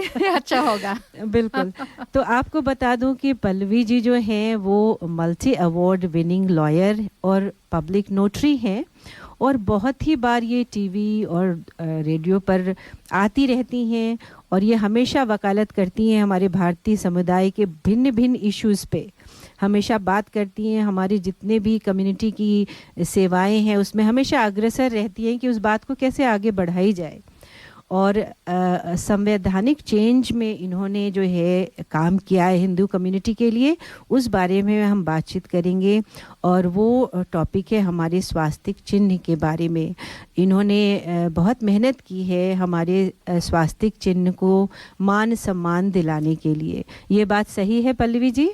हाँ, मैंने और लोगों ने भी जी साथ काम किया है जी। जैसे आपको पता होगा स्वास्तिक संस्कृत भाषा से आया है जी और संस्कृत का शब्द है। अच्छा।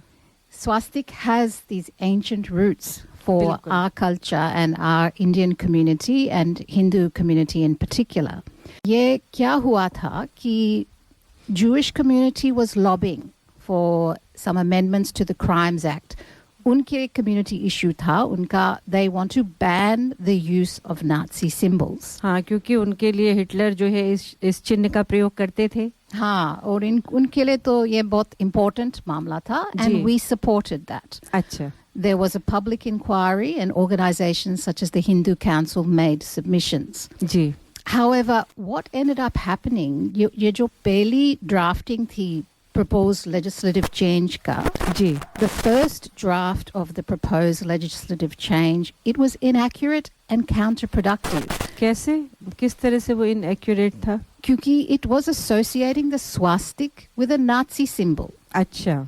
जैसे इनका wording लिखा था, जैसे आपको पता है स्वास्तिक तो संस्कृत भाषा से आया है. It is a very sacred, significant symbol. And it is symbolizing prosperity, good luck, auspiciousness. It has nothing to do with the Nazi symbol. और जैसा कि लिखते, अगर इसकी डिजाइन भी आप देखें तो मुझे लगता है कि इसकी डिजाइन में भी थोड़ा चेंज है पल्लवी। Oh, absolutely. ये फर्क है नाजी सिंबल से। हाँ, क्योंकि हमारा राइट क्लॉक जाता है और स्ट्रेट लाइन बिल्कुल प्लस के साइन की तरह जाती है। Exactly. And you know that is the right facing is also said to signify the sun, the Surya. That is how we have swastik, which is from ancient times. It predates long before the Nazi symbol came into being. And in fact, there is historical research that suggests the Nazi symbol was actually based on the Hakenkreuz or the hooked cross and not the swastik. ये तो बात मुझे नहीं पता थी, so thank you. Yes, वो बहुत सारा इस पे रिसर्च है, सब अवेलेबल है अगर आप कोई देखना चाहेंगे इंटरनेट पे। But इसलिए मुझे आना पड़ा. I had to directly communicate with the director, the Department of Communities and Justice. हाँ, तो लोगों ने कैसे आपको अप्रोच किया कि भाई हमारे स्वास्तिक चिन्ह के जो राइट्स और रिस्पेक्ट हैं वो हमें वापस मिले और उनको उनका मान सम्मान हो? तो कैसे लोगों ने, किन्होंने आपको अप्रोच किया और बात कैसे आगे बढ़ी?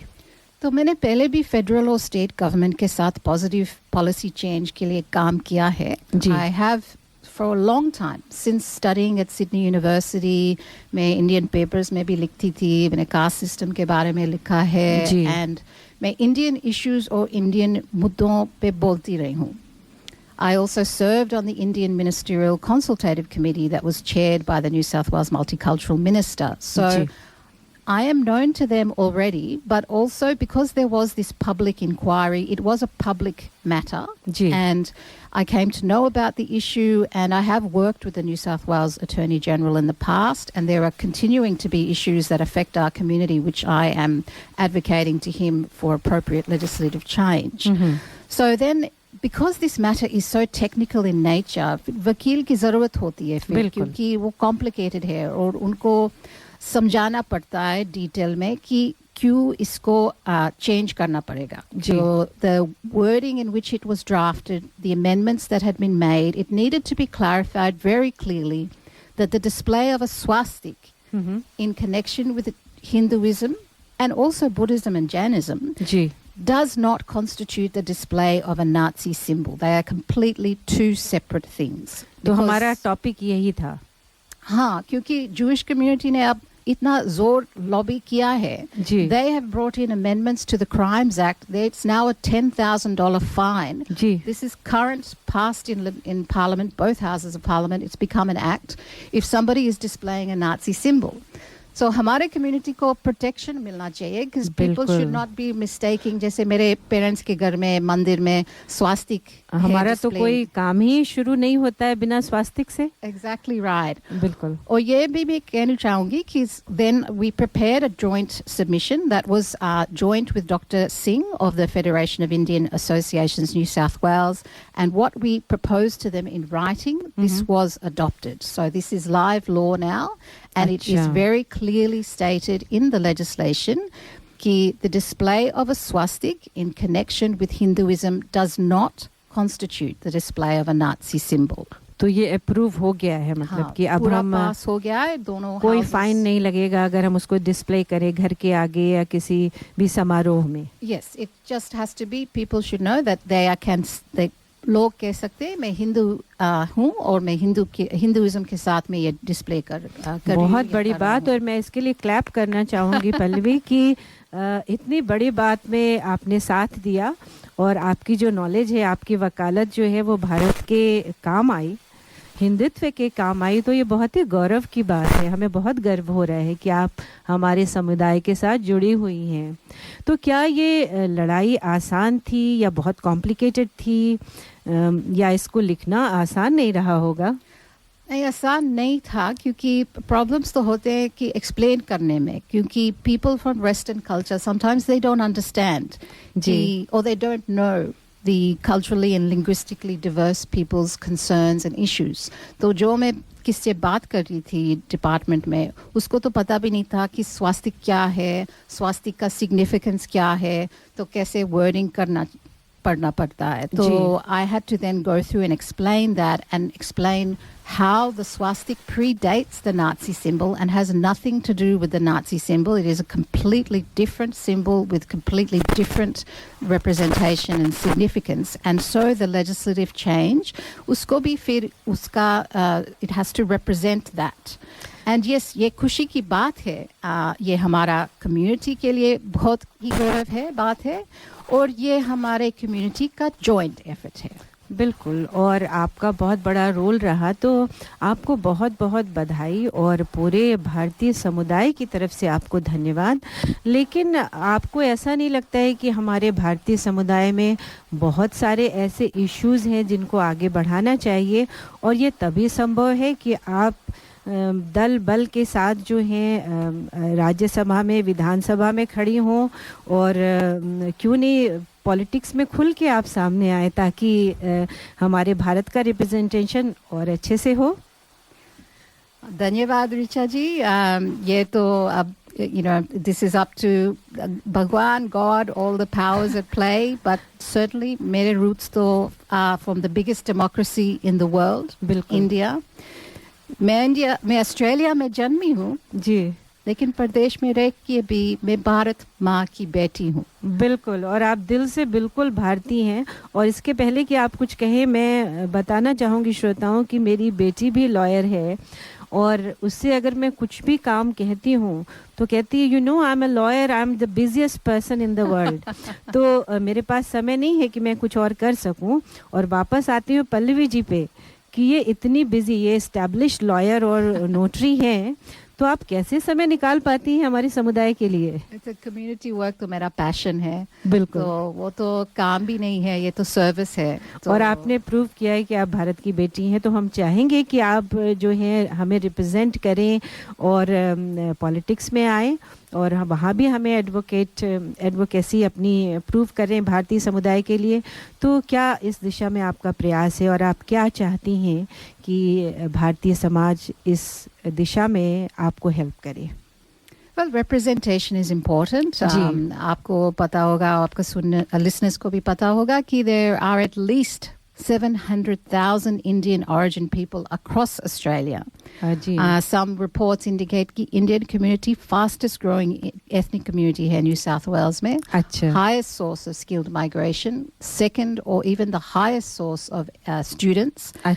One of the highest source of taxpayers. So representation for matters कि हमारे community के representation के matters very important है, और सब लोगों को इसको रिकग्नाइज करना चाहिए और बोलना भी चाहिए कि हमारा रिप्रेजेंटेशन वेरी इंपॉर्टेंट है। जैसे ये हुआ, अगर हमारे वेस्टर्न कल्चर लोग ठीक हैं, लेकिन वो हमारे कल्चर को नहीं समझते हैं। तो अगर हम नहीं आएंगे पार्लियामेंट में एक्सप्लेन करने के लिए, तो कैसा होगा फिर हमारे इश्यूज में? पार्लियामेंट में क्या आपको फेयर गो मिलता है? अगर आपने क्या कभी कोशिश की? तो मैं लास्ट टाइम 2019 में थी, मैं Liberal Party, New South Wales Liberal Party state election में I was on the upper house ticket जी, और वहाँ पे भी मुझे मिला सब कम्युनिटी सपोर्ट से second highest votes, even higher than some of the sitting members of parliament, but this was with the community support. But upper house is all dependent on कौन सा पोजीशन मिलता है टिकट पर, वहाँ भी politics होती है। नहीं, और आप क्या उम्मीद करती हैं हमारे समुदाय से? कैसे हम इस दिशा में आपकी मदद करें कि आप पार्लियामेंट में पहुंचे और बहुमत से अपनी जगह बनाएं? तो सब कम्युनिटी वालों को बोलना चाहिए और एक्टिव होना चाहिए इस बात में। तो you know it is good for all, for ये हमारे कम्युनिटी के लिए, सब लोगों के लिए अच्छा होगा जब और लोग इंडियन ओरिजिन से आते हैं पार्लियामेंट में। So this is something we should be lobbying government for because the representation matters. बिल्कुल, और जैसा कि हम सब जानते हैं श्रोतागण कि 2023 में स्टेट इलेक्शन होने वाले हैं, और हम चाहेंगे कि आपको ऐसा स्पॉट दिया जाए जो कि विनिंग हो और आपको वो पद प्राप्त हो जिससे आप हमारे समुदाय की ओर मदद कर सके अपर हाउस में। तो आप क्या कहना चाहेंगे इस विषय में? इसी के साथ हम अपनी वार्ता भी ख़त्म करेंगे, लेकिन क्या कहना चाहेंगी जाते जाते आप?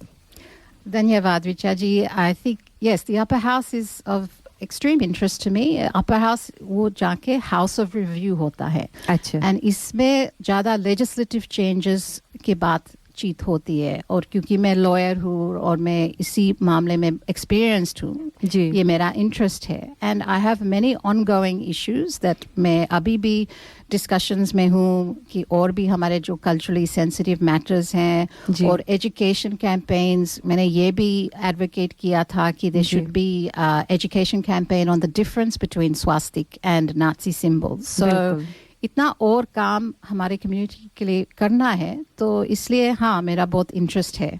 नहीं, आप बिल्कुल, और दर्पण रेडियो से जुड़ी रहिए, क्योंकि हमें पूरी उम्मीद है कि आपको हम एक दिन अपर हाउस में देखेंगे और बहुमत के साथ आप जीतें। लेकिन अगर किसी की कोई समस्या है, कोई इशू है और आपको वो अप्रोच करना चाहे, तो वो क्या आप कोई नंबर देंगे या कैसे अप्रोच कर सकते हैं? हाँ, मैं आपको मेरा ईमेल एड्रेस दे दूंगी, वो ग्रुप में भी आप डाल सकती हैं जी। और डेफिनेटली एनी टाइम मैं तो ओपन पर्सन हूँ कि जो भी किसी को मदद चाहिए। मैंने पहले भी लॉबी किया है और लोगों के साथ भी किया है मैंने जॉइंट एफर्ट्स, तो that is always the best when we work together, but especially for any legal matter, anything where there's some legislation or policy matters. मैं तो domestic violence पे भी बहुत लड़ती हूँ, मैं education, mental health, social policy, small business, मैं तो खुद small business operate करती हूँ, तो I sympathize with the challenges that people face. तो एक बार अपना ईमेल बता दीजिए तो श्रोतागण लिख ले। वैसे तो हम ग्रुप में, हमारा व्हाट्सएप ग्रुप है दर्पण का,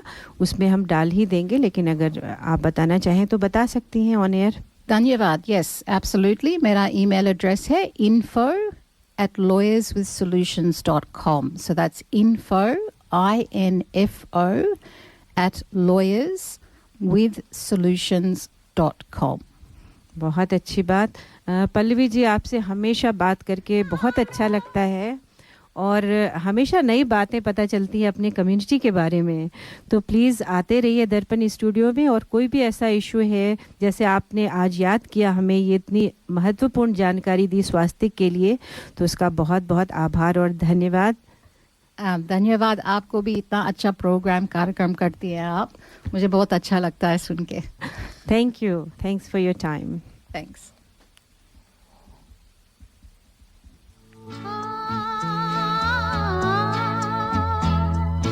तुझसे नाराज नहीं जिंदगी, हैरान हूँ मैं, हो हैरान हूँ मैं।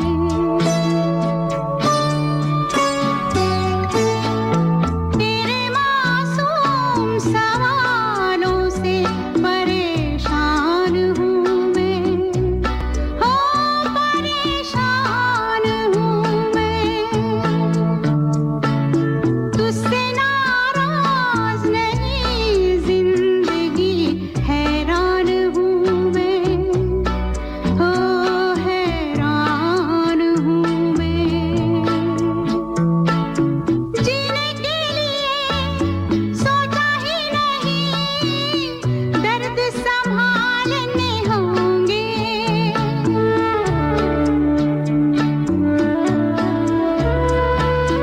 जीने के लिए सोचा ही नहीं, दर्द संभालने होंगे। मुस्कुराए तो मुस्कुराने के कर्ज उतारने होंगे। मुस्कुराऊं कभी तो लगता है जैसे होठों पे कर्ज रखा है। तुझसे नाराज नहीं जिंदगी, हैरान हूँ मैं, हो हैरान हूँ मैं।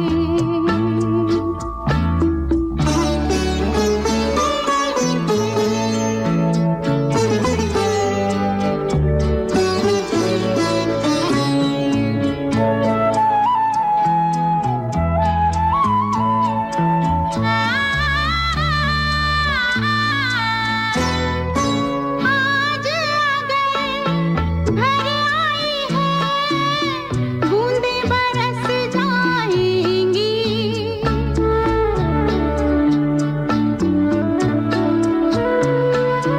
आज अगर घर आई है, बूंदें बरस जाएंगी। कल क्या पता इनके लिए आँखें तरस जाएंगी। जाने कब गुम हुआ, कहाँ खोया, एक आंसू छुपा के रखा था। तुझसे नाराज नहीं जिंदगी, हैरान हूँ मैं, हो हैरान हूँ मैं। तेरे मासूम सवालों से परेशान हूँ मैं, हो परेशान हूँ मैं, परेशान हूँ मैं।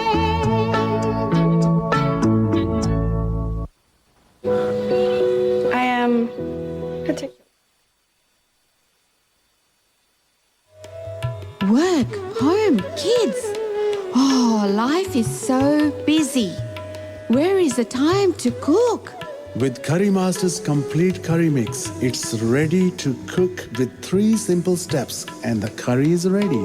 It's so easy. They have huge variety to choose from. Their vegan butter chicken and Thai tofu curry is a big hit. Available at all Indian grocery stores. Thank God it's available at all Indian grocery stores. ये था हमारे sponsor करी masters का संदेश। श्रोताओं, हमारे पास कुछ community सूचनाएं भी हैं दिवाली से संबंधित। एक बार फिर कुटुंब परिवार आपके साथ दिवाली मनाने का प्रयत्न कर रहा है। अपने दोस्त और परिवार के साथ खूब मस्ती का माहौल रहेगा। इसमें खूब गाना बजाना और उन बच्चों को भी बुलाया जाएगा जिन्होंने किसी भी क्षेत्र में अपनी प्रतिभा दिखाई है। टिकट में चाय पकौड़ों के साथ बढ़िया डिनर भी उपलब्ध है। तो आइए दिवाली का मज़ा लीजिए। अगर आप इसमें परफॉर्म करना चाहते हैं तो आपका स्वागत है। प्रोग्राम हो रहा है हार्वी लो पवेलियन कासल हिल शो ग्राउंड में। दिन और समय है 16 अक्टूबर रविवार। कार्यक्रम 3 बजे से शुरू होकर 8 बजे रात को ख़त्म होगा। आप सभी को दिवाली की ढेरों शुभकामनाएं एडवांस में। एक और सूचना है दिवाली की। हिंदू काउंसिल मना रहे हैं Diwali 24th grand Diwali festival मना रहे हैं 2022 का। ये 2 दिन मनाया जा रहा है 15 और 16 अक्टूबर को, सैटरडे संडे को। और ये मनाया जा रहा है प्रिंस एल्फ्रेड स्क्वायर पैरामेटा में। इसमें रामायण का प्रेजेंटेशन होगा, cultural extravaganza, varieties of food, exciting rides होंगी। तो इसमें भी ज़रूर शामिल हों और आनंद उठाएं। इसके अलावा ये जो है, ये तो हिंदू काउंसिल की सूचना थी। एक और सूचना है हिंदू काउंसिल ऑस्ट्रेलिया की, जो एक डांस कंपटीशन रख रहे हैं। दिवाली से ही संबंधित ये डांस कंपटीशन है जो कि 15 या 16 अक्टूबर को मनाया जाएगा। ये जो है इसमें आप पार्टिसिपेट कर सकते हैं और बहुत बड़े कैश प्राइजेस भी आप पा सकते हैं। और इसका भी चूँकि ये दिवाली फेस्टिवल में ही हो रहा है तो इसका लोकेशन भी प्रिंस एल्फ्रेड स्क्वायर पैरामेटा में है। अधिक जानकारी के लिए आप नितिन जी को फ़ोन कर सकते हैं 0437075608। इसके अलावा आप और भी फ़ोन नंबर है, मैं फ़ोन नंबर देना चाहूँगी सुरेश जी का 0418440380। ये सभी सूचनाएं हम अपने व्हाट्सएप ग्रुप में डाल देंगे ताकि आप अधिक जानकारी ले सकें और संपर्क कर सकें। इसमें दिवाली में रावण और फायरवर्क्स भी होगा। तो बहुत सारी एक्टिविटीज़ हैं, ज़रूर इसमें शामिल हों।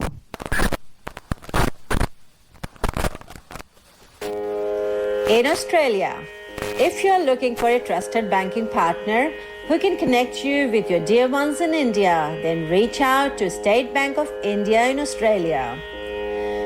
Visit our website www.sbisyd.com.au for more details on products and services. State Bank of India Sydney is a proud sponsor of Durban Radio. श्रोताओं, अब हम मिलाने जा रहे हैं अपने अगले अतिथि से। आपको बताना चाहूँगी कि ये जो ख़ास अतिथि हमारे स्टूडियो में आए हुए हैं, सरिता श्रीवास्तव और शोभिता श्रीवास्तव, ये हमारी ख़ास दोस्त हैं और भारत से ऑस्ट्रेलिया आई हुई हैं विज़िट करने के लिए। तो हमें लगा कि इन्हें भी अपने जो है श्रोताओं से मिलाएं और पूछें कि इनका अनुभव क्या रहा। तो सबसे पहले सरिता और शोभिता, आपका दर्पण स्टूडियो में बहुत बहुत स्वागत है। नमस्कार। नमस्ते ऋचा जी, आपको और आपके सभी श्रोताओं को। मैं सरिता श्रीवास्तव हूँ।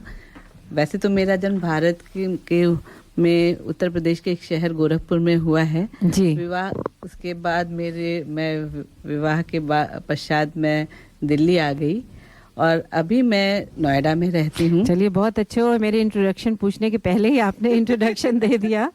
और तो ये सरिता ने बताया। चलिए, और क्या आपका इंट्रोडक्शन है, क्या करते हैं?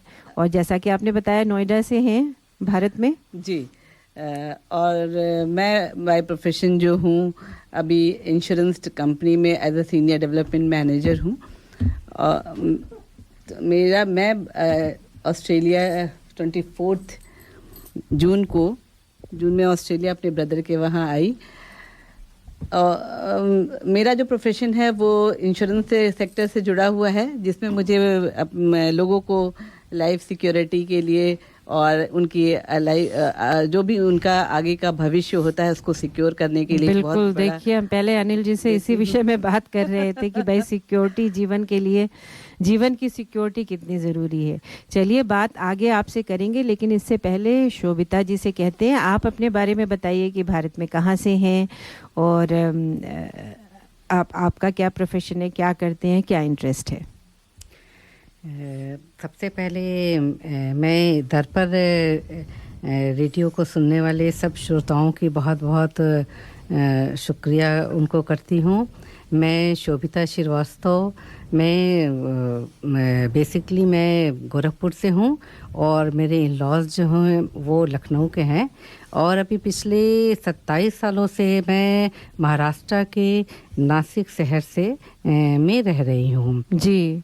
और श्रोताओं ये भी बता दें कि हम तीनों जो हैं गोरखपुर विश्वविद्यालय के पढ़े हैं और वहीं से हमारी दोस्ती शुरू हुई और देखिए इतने सालों बाद, इतने वर्षों, एक दशक बीत गया है, उसके बाद भी हम मित्र हैं।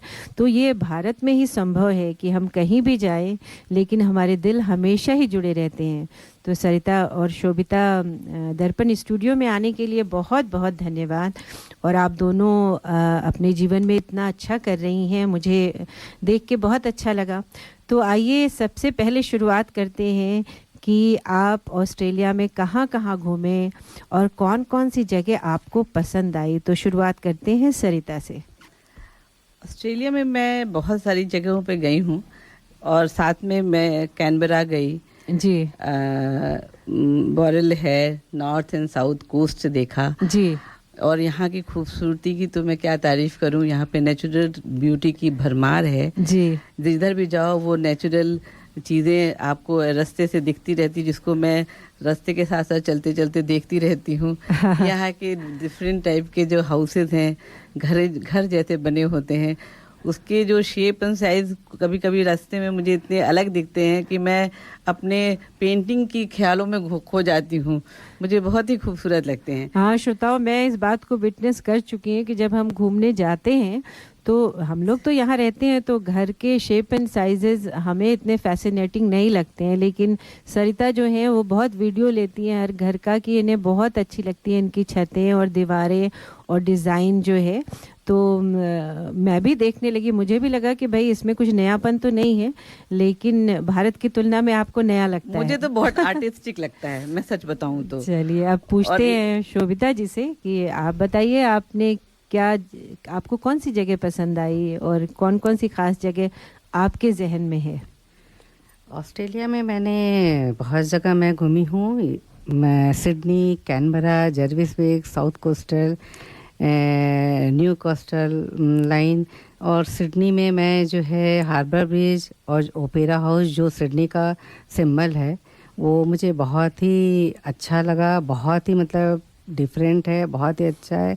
कैनबरा में मैं पार्लियामेंट हाउस, वॉर मेमोरियल, ये जो कि बहुत ही मतलब ऑस्ट्रेलिया का जो सारा चीज़ है, जो हिस्ट्री है, वो सारा चीज़ उसमें दर्शाता है। उसको बहुत ही माइन्यूट तरीके से अगर देखा जाए तो पूरी हिस्ट्री हमें समझ में आएगी, जो कि बहुत ही अच्छी चीज़ है, बहुत ही अच्छा है। तो आपको ऑस्ट्रेलियन हिस्ट्री में इंटरेस्ट आया? जी हाँ, बहुत आया मुझे। वॉर मेमोरियल जब गई मैं तो वहाँ का जो वॉर मेमोरियल का सारा दृश्य जो मैं देखी तो मुझे बहुत पसंद आया कि कहाँ से क्या चीज़ शुरू हुई है और अभी तक भी जो क्या हो रहा है वो सारा चीज़ उसमें इंक्लूड था। मैं आपसे सहमत हूँ। मैं भी जब वॉर मेमोरियल जाती हूँ तो मैं भी थोड़ा इमोशनल हो जाती हूँ उनकी कहानियाँ पढ़ के, उनके बारे में जान के। तो बिल्कुल सही बात है कि ऑस्ट्रेलियन, लेकिन भारत की भी हिस्ट्री कुछ कम नहीं है। जी वो भारत में भी ये सब चीज़ें हैं, वहाँ का डिफरेंट है और ऑस्ट्रेलिया की हिस्ट्री डिफरेंट, दोनों ही अलग अलग चीज़ें और हैं। भारत में भी देखिए इतनी नेचुरल ब्यूटी है, इतनी खूबसूरत जगहें हैं, चाहे वो कश्मीर की बात कर लें, चाहे किसी भी पहाड़, नदियों, समुंदर के पास आप चले जाएं, ब्यूटी है। तो आप दोनों में से कोई भी बताए कि क्यों यहाँ आपको ख़ास लग रहा है। वैसे तो मैं अगर आपको बताऊं कि भारत का जो सौंदर्य है, जो चीज़ें ब्यूटी हैं, वो पूरा पश्चिम उत्तर दक्षिण चारों दिशाओं में अगर देखा जाए तो वो हर, अगर आप जिस दिशा में जाएंगे हर वो अलग डिफरेंट होता जाता है। भारत की वैसे ब्यूटी देखी जाए तो हर किलोमीटर, तो कुछ किलोमीटर के बाद वहाँ भाषा, वहाँ के कपड़े, वहाँ का रहन सहन बदल जाता है, बिल्कुल, जो कि अपने आप में एक बहुत अनूठा है, बहुत अलग कहा जाएगा, और जिसको जो शायद हमारे विश्व में सारी जगहों से बहुत ही अलग है, और वो ब्यूटी आपको कहीं और देखने को नहीं मिलेगी। यहाँ मुझे जो सौंदर्य दिखा वो प्राकृतिक चीज़ों से जो डेवलप किया हुआ है, वो सारी चीज़ें दिखी, और यहाँ के लोग, जो यहाँ के बीचेस जो हैं वो बहुत क्लीन हैं और अनटच्ड हैं, सभी जगहों पे बहुत सुव्यवस्थित रखा गया है। साथ में साथ मैंने यहाँ पे एक चीज़ और देखी है कि हमारे यहाँ जो कल्चर हर किलोमीटर हर जगह पे चेंज होता है, यहाँ पे मैंने एक ही कल्चर को देखा, जो चीज़ एक विश्व बंधुत्व जैसा एक भावना आती है, जो फील आता है यहाँ पे, वो चीज़ मुझे थोड़ा सा बहुत अच्छा लगा इस चीज़ का। बिल्कुल। और शोभिता, आप क्या कहना चाहेंगे इस विषय में? ऑस्ट्रेलिया का कल्चर भारत से बिल्कुल अलग है। ऑस्ट्रेलिया में मतलब एक ही जैसा मतलब सब जगह रहता है, और भारत जो है एक, भारत में अलग अलग स्टेट होने के कारण वहाँ जो है डिफरेंट कल्चर हैं। फॉर एग्जांपल महाराष्ट्र है, उत्तर प्रदेश है, सब अलग अलग कल्चर है, सबका पहनावा ओढ़ावा, वहाँ का खान पीन, सब चीज़ मतलब अलग है, मिक्स कल्चर। भारत एक हमारा जो है मिक्स कल्चर का, वो मिक्स कल्चर कंट्री है, जहाँ पे आपको हर जगह, पंजाब में जाइए तो वहाँ की पंजाब की डिशेस वगैरह खाने को, उत्तर प्रदेश में जाइए तो वहाँ, महाराष्ट्र में जाइए वहाँ, मतलब अलग अलग सब चीज़ अलग है। तो भारत का ये चीज़, और भारत और ऑस्ट्रेलिया में थोड़ा सा ये डिफरेंस है कि यहाँ पे जो ब्यूटी है, नेचुरल ब्यूटी, वो बहुत ही सुंदर है, ग्रीनरी बहुत है सब जगह। जो जहाँ यहाँ के जो हाउसेस हैं वो बिल्कुल डिफरेंट है, जो यहाँ का जो बनाने का तरीका है जो हाउस का, वो भी बिल्कुल भारत से बिल्कुल डिफरेंट है, वो जो कि मुझे बहुत ही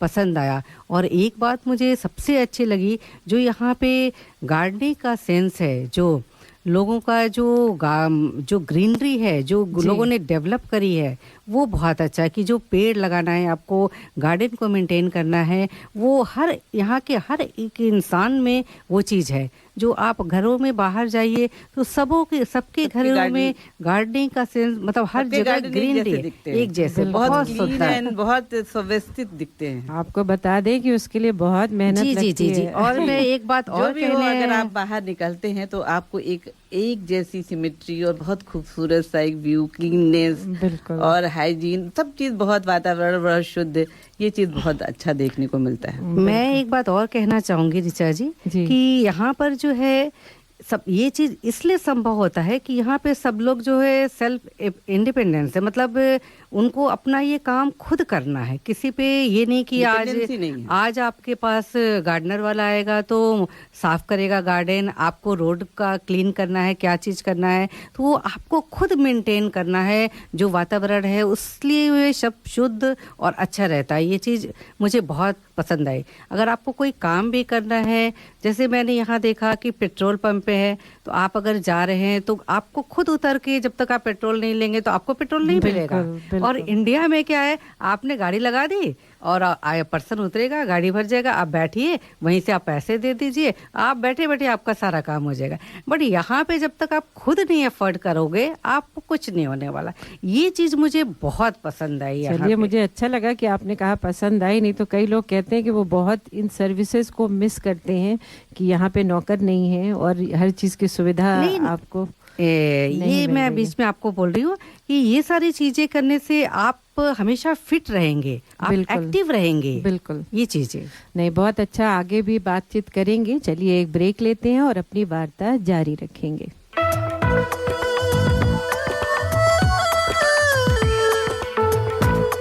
You can listen to community announcements and sponsorships on our website, dapanradio.org.au. आप हमारी सामाजिक सूचनाएं और स्पॉन्सर्स के संदेश हमारे वेबसाइट dapanradio.org.au पर देख सकते हैं।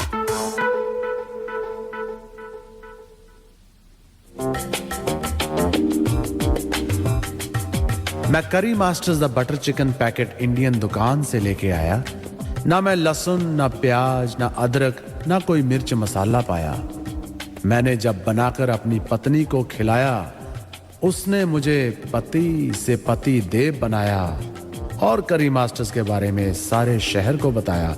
जय हो करी मास्टर्स।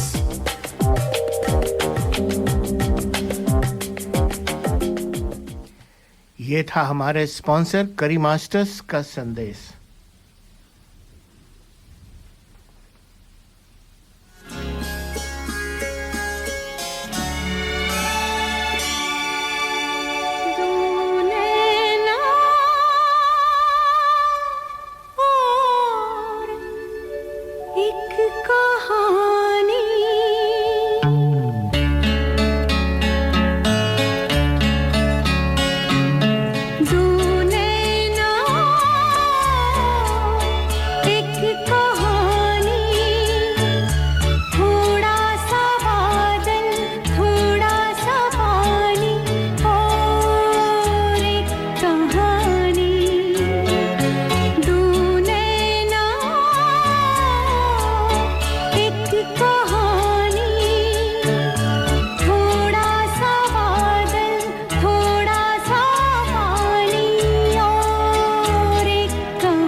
श्रोताओं, आपको ये भी बता दें कि आज के ज़्यादातर गीत जो हैं वो शबाना आज़मी से जुड़े हुए हैं। उनका जन्मदिन है आज। थोड़ी बातें उनके बारे में कहना चाहूँगी कि शबाना आज़मी जो हैं हिंदी सिनेमा की ऐसी मझी हुई अदाकारा हैं जो ख़ुद को हर अभिनय के अनुरूप उसी सांचे में ढल जाती हैं। उन्होंने हिंदी फिल्मों में तरह तरह के रोल अदा किए हैं। वह आज भी फिल्मों में सक्रिय हैं। एक अभिनेत्री होने के साथ साथ शबाना आज़मी सामाजिक कार्यों में भी समान रूप से जुड़ी रहती हैं। शबाना आज़मी हिंदी सिनेमा के मशहूर लेखक संगीतकार जावेद अख्तर की पत्नी हैं। पृष्ठभूमि अगर कहना चाहें तो उनके पिता कैफ़ी आज़मी मशहूर शायर और कवि थे। उनकी माँ का नाम शौकत आज़मी था जो कि इंडियन थिएटर की आर्टिस्ट थीं। तो माँ से विरासत में मिली अभिनय प्रतिभा को सकारात्मक मोड़ देकर शबाना ने हिंदी फिल्मों में अपने सफ़र की शुरुआत की। शबाना जी ने अपनी शुरुआती पढ़ाई क्वींस मैरी स्कूल मुंबई से की है। उन्होंने मनोविज्ञान में स्नातक किया है। उन्होंने स्नातक की डिग्री मुंबई के सेंट जेवियर्स कॉलेज से ली है। शबाना आज़मी ने एक्टिंग का course film and television institute of India Pune से किया है। शबाना आज़मी ने अपने फिल्मी करियर की शुरुआत 1973 में श्याम बेनेगल की फिल्म अंकुर से की थी। इस फिल्म की सफलता ने शबाना आज़मी को बॉलीवुड में जगह दिलाने में अहम भूमिका निभाई। अपनी पहली फिल्म के लिए उन्होंने सर्वश्रेष्ठ अभिनेत्री का राष्ट्रीय पुरस्कार जीता। अंकुर के बाद 1983 से 1985 तक लगातार 3 सालों तक उन्हें सर्वश्रेष्ठ अभिनेत्री का राष्ट्रीय पुरस्कार मिला। अर्थ, खंडहर और पार जैसी फिल्मों के लिए उनके अभिनय को राष्ट्रीय पुरस्कार से नवाजा गया। उस दौर में शबाना ने खुद को ग्लैमरस अभिनेत्रियों की भीड़ से अलग साबित किया अपने आप को। अर्थ, निशांत, अंकुर, स्पर्श, मंडी, मासूम, पेस्टन-जी में शबाना आज़मी ने अपने अभिनय की अमिट छाप दर्शकों पर छोड़ी। अमर अकबर एंथोनी, परवरिश, में आज़ाद हूँ, थोड़ी सी बेवफाई जैसी व्यावसायिक फिल्मों में अभिनय के रंग भरकर शबाना आज़मी ने दर्शकों के साथ साथ आम दर्शकों के बीच भी अपनी पहुंच बनाई रखी। प्रयोगात्मक सिनेमा में भरण पोषण में उनका योगदान उल्लेखनीय है। फायर जैसी विवादास्पद फिल्म में शबाना ने बेधड़क होकर अपने अभिनय प्रतिभा का प्रमाण दिया। बाल फिल्म मकड़ी में वो चुड़ैल की भूमिका भी निभाई। मासूम में मातृत्व की कोमल भावनाओं को जीवंत किया। वहीं गॉड मदर में प्रभावशाली महिला डॉन की भूमिका निभाकर लोगों को हैरत में डाल दिया। भारतीय सिनेमा जगत की सक्षम अभिनेत्रियों की सूची में शबाना आज़मी का नाम सबसे ऊपर आता है। तो ये कुछ बातें शबाना आज़मी के बारे में। लेकिन हम आज बातचीत कर रहे हैं सरिता श्रीवास्तव और शोभिता श्रीवास्तव से और उनका अनुभव पूछ रहे हैं कि ऑस्ट्रेलिया में उन्हें कैसा लग रहा है भारत की तुलना में। तो ये बताइए सरिता जी कि कल्चर शॉक आपको लगा, आप भारत से यहाँ आई तो आपको कैसा माहौल लगा कि वहाँ की संस्कृति में और यहाँ की संस्कृति में जैसे लोग रहते हैं, जिस तरह का खान पान खाते हैं। तो पहले सरिता से पूछूंगी और यही सवाल फिर शोभिता से। ऋचा जी, यहाँ पे जो मैंने कल्चर का देखा, सबसे बड़ी चीज़ यहाँ पे ये दिखा कि यहाँ पे जो लड़का और लड़की है उसको एक समानता दी गई है जी। यहाँ पे कोई डिफरेंस नहीं है, वो बहुत अच्छी चीज़ है। जिसको मैंने ये चीज़ देखा कि वो फ्रीली जो काम लड़कों को करना है वही लड़कियों को करना है जी। और कुछ चीज़ें मुझे यहाँ से बहुत अच्छी लगी जो कि मुझे चाहूँगी कि ये डेवलपमेंट हमारे भारत में भी होना चाहिए। लेकिन समानता की बात तो वहाँ भी होती है। समानता की बात होती है ऋचा जी, धीरे धीरे अब चीज़ें बढ़ रही हैं और समान होती जा रही हैं। बिल्कुल। हाँ, इसमें मोदी जी जो अभी हमारी वाइस प्रेसिडेंट जो गवर्नमेंट है वो बहुत सारी चीज काम कर रही है। अच्छा। इसमें एक चीज़ है बेटी बचाओ बेटी पढ़ाओ करके एक योजना चल रही है। अच्छा। जिसमें गवर्नमेंट लड़कियों को पढ़ाने, उनके डेवलपमेंट, उनकी एजुकेशन, इसके साथ साथ उनके जो शुरुआत में जिसके घर में बेटियां होती हैं वो इंश्योरेंस के भी बहुत सारे प्लान्स ले सकते हैं। अच्छा। जो आगे बच्चों की लड़कियों की सुरक्षा के लिए और आगे उनके आगे पढ़ाई के लिए जो खर्च होंगे। जो हमारे यहाँ एक दहेज की सिस्टम चलता था जी, उस पे बहुत रोक आया है इसकी वजह से। अच्छा। अब वो सिस्टम धीरे धीरे करके खत्म हो रहा है। तो क्या छोटी जगहों पे गांव में भी ये परिवर्तन नजर आता है कि दहेज प्रथा बंद हो रही है या बेटी बचाओ बेटी पढ़ाओ की ये जो बातें हैं वो लागू की जा रही हैं, क्या नजर आती हैं? जी ऋचा जी, यही मैं आपको बताना चाह रही हूँ। अच्छा। कि जो हमारे भारत का अभी विकास हो रहा है वो सबसे पहले आपको गांव से देखना शुरू होगा जी। क्योंकि वहाँ पे जो एनजीओज हैं वो अलग अलग करके बहुत सारा काम कर रहे हैं। जो डेवलपमेंट वहीं से शुरू हो रहा है, क्योंकि जो भारत के जो प्रदेश हैं, जो राज्य हैं, जो अपने कैपिटल सिटी है, जो मेट्रो सिटीज हैं वो ऑलरेडी विकसित हैं, वहाँ पे सारे विकास ऑलरेडी हैं। बट जो छोटी शहर की है उसका विकास अभी बहुत ज्यादा ये परंपरा बहुत पुरानी है, इतनी जल्दी तो नहीं ठीक होगी। पर लोगों के जो मानसिकता है वो धीरे धीरे करके चेंज होते जा रहे हैं। तो वो चीजें आपको यहाँ ज्यादा अच्छी लगती हैं? मुझे बहुत अच्छी लगती हैं। वो समानता जो देखती हूँ मैं, मुझे एक फ्रीडम दिखता है, एक डेवलपमेंट दिखता है, एक क्या कहूँ कि एक आनंद आता है लड़कियों को यहाँ पे फ्री देख करके। बहुत अच्छा। और शोभिता जी से पूछना चाहूँगी। और कुछ मैं और ऐड करना चाहूंगी ऋचा जी।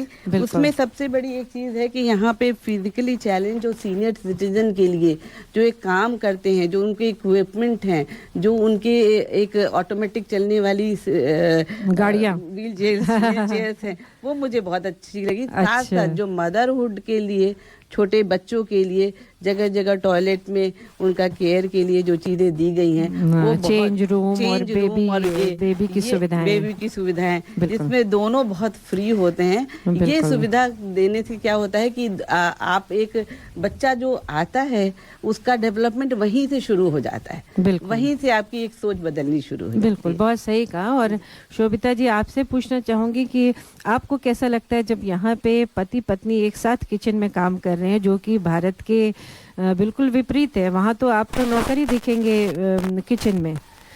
जी। तो यहाँ पर वही है कि स्त्री पुरुष को एक समान देखा जाता है जी। और तो आपको अजीब नहीं लगता है कि वो किचन में एक साथ काम कर रहे हैं? अगर कोई खाना बना रहा है तो कोई बर्तन धुल रहा है तो कोई कपड़े धुल रहा है, तो आपको अजीब नहीं लगा? अजीब थोड़ा सा मुझे नहीं लगा, क्योंकि मैं भी प्रोफेशन में हूँ वहाँ पे इंडिया में, तो हमारे यहाँ तो हम दोनों ही करते हैं। अच्छा। बट जो वहाँ का इंडिया का जो और कल्चर है, वहाँ पर ये डिफरेंस है कि वहाँ जो है लेडीज ही करती हैं, जेंट्स तो किचन में आते नहीं हैं, बहुत कमी है जो किचन में आते होंगे। बट यहाँ पर जेंट्स का है कि वो एक अलग नज़रिया है, जो अपनी वाइफ को चाहे अपने बच्चों को ऐसे देखते हैं कि हेल्पफुल, कि मुझे हेल्प करना है, सब लोग मिल के काम करेंगे, एक साथ काम करें तो वो काम जल्दी हो जाएगा। ये चीजें बिल्कुल, तो ये बहुत ही अच्छा चेंज आप लोगों को लगा भारत बहुत अच्छा लगा यहाँ की तुलना में। तो अब अगला सवाल ये पूछना चाहूँगी कि इतना सब कुछ आपने देखा, खूबसूरती देखी ऑस्ट्रेलिया की, और यहाँ की क्लीनलीनेस आपको अच्छी लगी, यहाँ के संस्कृति और जो है काम करने का तरीका पसंद आया, तो शोभिता आप यहाँ से क्या लेके जाएंगी भारत? अब आप लोग जल्दी ही भारत वापस जाने वाली हैं, तो आप क्या यादें सजो के ले जाएंगी, या क्या कुछ यहाँ से सीख कर भारत लौटेंगी? मैं यहाँ पे ये देख रही हूँ कि जो यहाँ पे भारतीय हैं उन लोगों का सबका जो 20 सालों से है, कोई 40 सालों से है, बट जो यहाँ पे भारत के प्रति जो इनका प्यार है, जो जैसे हम भी यहाँ पर आए हैं तो हमारी भी बहुत सारी फ्रेंड्स नहीं हैं, किसी के यहाँ जाते हैं तो जो लोग मिलते हैं एक दूसरे से तो एकदम लगता नहीं है कि हम उनके फ्रेंड नहीं हैं या किसी के अलग से आए हैं, मतलब बहुत एकजुटता दिखती है, बहुत प्यार दिखता है, गर्मजोशी से मिलते हैं, बहुत अच्छे से मिलते हैं, बहुत प्यार, वो चीज़ें बहुत अच्छी लगती है। नहीं, और मैं इससे सहमत हूँ कि यहाँ पे आप बहुत से लोगों के पास परिवार नहीं है और मित्र ही जो है वो परिवार का अंग बन जाते हैं, और ऐसा लगता है कि सब साथ हैं तो हम परिवार को उतना मिस नहीं करते हैं। जी, जो फेस्टिवल वगैरह जो भी मनाते हैं तो सब एकजुट होके मनाते हैं, एक दूसरे से कंसर्न करके कि हमें क्या करना है, आपको क्या करना है, कैसे क्या करना। और जो सबसे अच्छी चीज़ लगती है, जो यहाँ पर जो भी फंक्शन होते हैं वो इंडिया का ही, जो अगर आपको कोई फेस्टिवल कर रहे हैं तो वही फॉलो करते हैं कि वैसी ड्रेसेस पहनते हैं, अपना जो वो चीज़ है, तो वो चीज़ें बहुत अच्छी लगती हैं। बहुत अच्छा। और सरिता जी, आप क्या लेके जाएंगी यहाँ से, क्या संजो के ले जा रही हैं? मैं तो यहाँ जो मैं आपको पहली बात बताऊंगी, जब जो मुझे लगा, जो मैं यहाँ आई और मैं एक मॉल में जा रही थी जी, तो मुझे दिखा कि मैं जब किसी भी ऑस्ट्रेलियन किसी से भी मेरी नज़र अगर मिली तो उन्होंने मुझे बड़े अच्छे से स्माइल करके हेलो बोला। ऐसा भारत में नहीं दिखता है। भारत में ऐसा, जब हम सब भारतीय हैं तो ऐसा कुछ नहीं दिखता है। वहाँ जिनको आप जानते हैं वही स्माइल पास करेंगे, वही स्माइल पास करते हैं। हाँ जी, वो चीज़ मुझे बहुत अच्छी लगी कि वो इतने वार्म वेलकम मेरे को मिला उनके। बहुत अच्छी बात कही आपने। ये चीज़ मैं अपनी मेमोरी में लेके जा रही हूँ, जो कि मुझे लगता है कि, और साथ साथ हम लोग के साथ एक जगह ऐसी बात भी हुई थी कि हम एक पानी में फंस गए थे। हाँ। और हम निकल नहीं पा रहे थे और सी बीच पे थे, तो वहाँ पे एक ऑस्ट्रेलियन कपल बैठा हुआ था, वो दौड़ के आया और हमें सहारा दे के बाहर निकाला। तो वो एक बहुत अच्छा सी फील आई कि वो केयर भी करते हैं, साथ साथ देखते भी रहते हैं कहाँ क्या हो रहा है, कैसी चीजें हो रही है, और वो अप्रिशिएट करते हैं हमारी चीजों को। और रही बात यहाँ के भारतीयों की, तो वो तो मैं कहूँगी कि वो एक साथ मिल करके एक कल्चर को, जो भारतीय कल्चर है उसको आगे बढ़ावा दे रहे हैं, साथ साथ फेस्टिवल सेलिब्रेट कर रहे हैं, दिवाली मना रहे हैं, दशहरा मना। तो जब मैं उनसे यहाँ पे मिली तो मुझे लगा नहीं कि मैं भारत से कहीं अलग हूँ और दूर देश विदेश में बैठी हुई हूँ, उसकी फीलिंग नहीं आई मुझे। तो ये चीजें आप अपने साथ सहेज कर ले जाएंगी अपनी यादों में। बिल्कुल। और यहाँ की महंगाई, लिविंग एक्सपेंसेस, और यहाँ की चीजें आपको ज्यादा महंगी लगी भारत की तुलना में? अगर मैं कपड़ों के लिए कहूँ और चीज़ों के लिए कहूँ तो मुझे उस एक्सपेंसेस में तो बहुत ज़्यादा नहीं लगी। मुझे लगा कि शायद जहाँ वहाँ भी अगर आप ब्रांडेड चीज़ों पे जाते हो तो इतना एक बराबर ही है, पर हाँ कहीं मुझे जो सब्जियां हैं उनकी प्राइसेस में थोड़ी डिफरेंस ज़्यादा नजर आया। बहुत अच्छे। शोभिता, आप बताइए कि एक आम आदमी भारत में ज़्यादा अच्छे से जीवन व्यतीत करता है सामान के साथ, या यहाँ पे लिविंग एक्सपेंसेस ज़्यादा अच्छे हैं एक आम नागरिक के लिए? यहाँ लिविंग एक्सपेंसेस तो मुझे ज़्यादा नहीं लगा, पर जो डॉलर और रुपीस में जो डिफरेंसेस है हाँ। वही मुझे ज़्यादा दिख रहा है। बट बाकी इंडिया में भी सेम है और यहाँ पर भी सेम ही है। लेकिन एक आम नागरिक, दोनों में से आप कोई भी बता सकते हो कि एक आम साधारण मनुष्य जो है वो भारत में अच्छे से जीवन यापन कर सकता है या ऑस्ट्रेलिया में? ये आपने देखा कि नहीं? मैं अगर बताऊं तो मुझे तो लगा कि यहाँ पे सुविधाएं एक वो कुछ भी आप पे करने के बाद आपको एक पूरी अच्छी सुविधाएं मिल रही हैं। जी। जो अभी हमारा भारत अभी विकसित देश है तो वहाँ पे अभी ये सुविधाओं की बहुत कमी है अभी। और एक चीज़ें डिफरेंट इसलिए भी हैं कि यहाँ की पॉपुलेशन बहुत कम है, तो यहाँ पे एक अटेंशन जो है वो प्रॉपर मिल जाता है। और वहाँ पे चूंकि पॉपुलेशन बहुत ज़्यादा है तो चीज़ सुविधाएं पहुँचने में अभी टाइम लग रही है। पर मैं भी साथ साथ आपको ये बात कहूँगी कि हमारा देश, भारत देश विकास की ओर है और जल्दी इसमें भी आपको चेंजेस बहुत ज़्यादा नजर आएंगे। बिल्कुल नज़र आता है। जब हम जाते हैं भारत तो हमें वो सुविधाएं और ऐसा दिखता है कि भारत जो है वो प्रगति की ओर अग्रसर है। तो सरिता जी और शोभिता जी, आपके समय के लिए और इतनी अच्छी बातें करने के लिए आपका बहुत बहुत धन्यवाद है। हमारी शुभकामनाएं आपके साथ हैं कि आप यहाँ जो समय रुक रही हैं, जितने टाइम है वो बहुत अच्छे से बीते और बहुत अच्छी यादें आप यहाँ से लेके भारत जाएं। बिल्कुल बिल्कुल ऋचा जी, लास्ट में मैं एक बात ये कहना चाहूँगी कि जो ये मैं यहाँ पे रही और इतना टाइम हमने ऑस्ट्रेलिया में बिताया, उसमें आपका सहयोग बहुत ज़्यादा रहा और जिसकी वजह से हमने बहुत चीज़ें देखी आपके साथ और बहुत अच्छा एंजॉय किया। कल्चर के बारे में मुझे बहुत डीप आपकी वजह से बहुत पता भी लगा। बिल्कुल, हमारे दर्पण रेडियो मैं बहुत धन्यवाद देती हूँ ऋचा जी को कि जिन्होंने भारत, यहाँ हम लोग जब यहाँ पर आए तो बहुत हम लोग को अटेंशन हुआ और बहुत सब चीज़ देखने सुनने को मिला। तो आपके साथ रहने का भी हमें सौभाग्य मिला। तो बहुत बहुत आपको भी धन्यवाद और दर्पण सुनने वालों को भी मैं बहुत बहुत शुक्रिया करती हूँ सबका। धन्यवाद, क्योंकि हम तो ये मानते हैं जिंदगी मिलेगी ना दोबारा।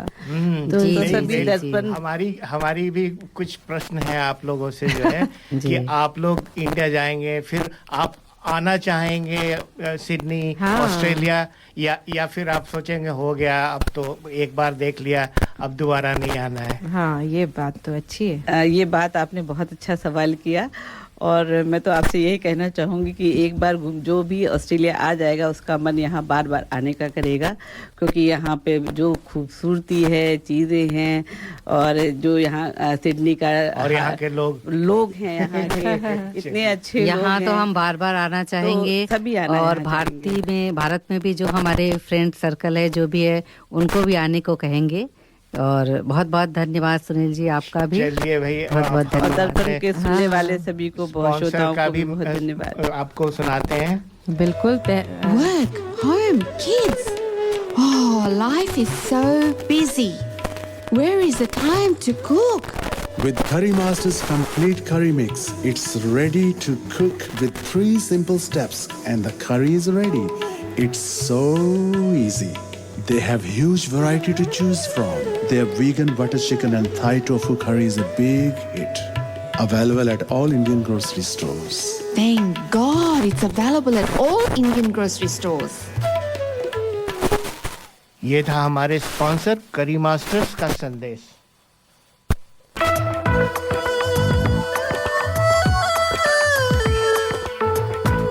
Contact the Hindi Show for sponsorship and phone 0413 385 976. दर्पण हिंदी कार्यक्रम में स्पॉन्सरशिप के लिए संपर्क करें फोन नंबर 0413385976। श्रोताओं, हमें उम्मीद है कि आज का प्रोग्राम आपको बहुत पसंद आया होगा। अपने विचार ज़रूर लिख भेजें ताकि हमें अच्छा से अच्छा प्रोग्राम देने में मदद मिले। आज बहुत सारी बातें की हमने, बहुत सारे अतिथि आए, सबका बहुत बहुत धन्यवाद। अगले सप्ताह फिर मिलेंगे आपको 9 बजे दर्पण हिंदी रेडियो पे। नमस्कार, धन्यवाद। 9 से 11 हाँ।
गुजरते जाएंगे,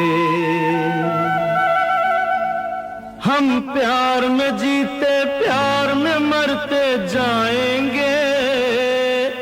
देखेंगे, देख लेना, देखेंगे, देख लेना।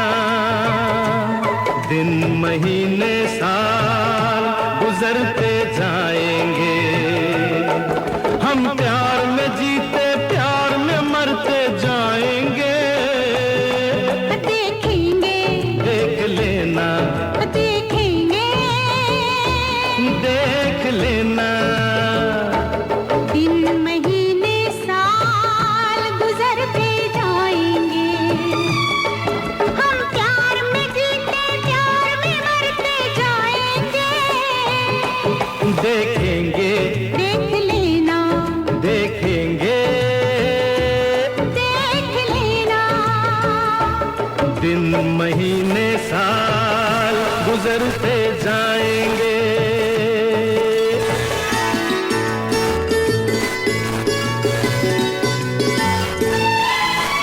मत शर्माओ, आ जाओ, मत शर्माओ, आ जाओ मेरी बाहों में।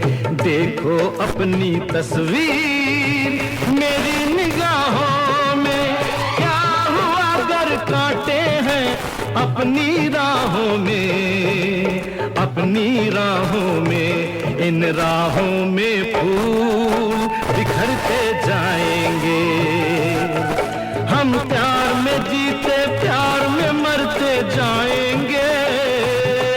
देखेंगे, देख लेना, देखेंगे, देख लेना।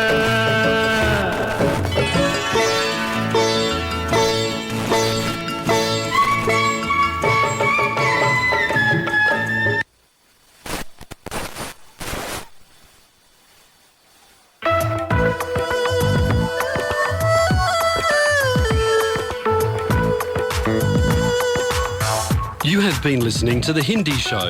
Join us next Sunday to contribute and provide feedback on anything you heard today. Contact us on feedback@darpanradio.org.au. आप सुन रहे थे हिंदी कार्यक्रम।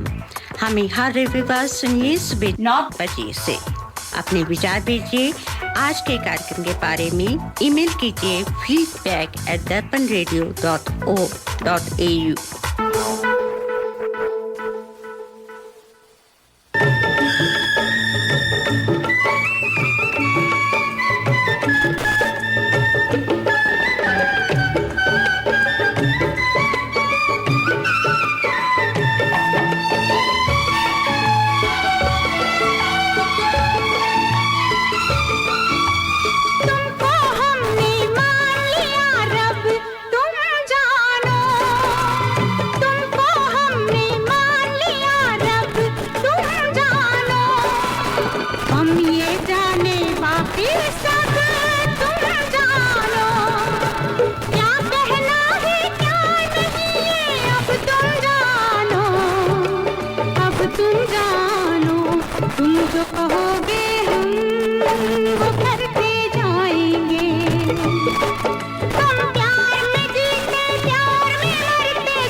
गुजरते जाएंगे हम प्यार में जीते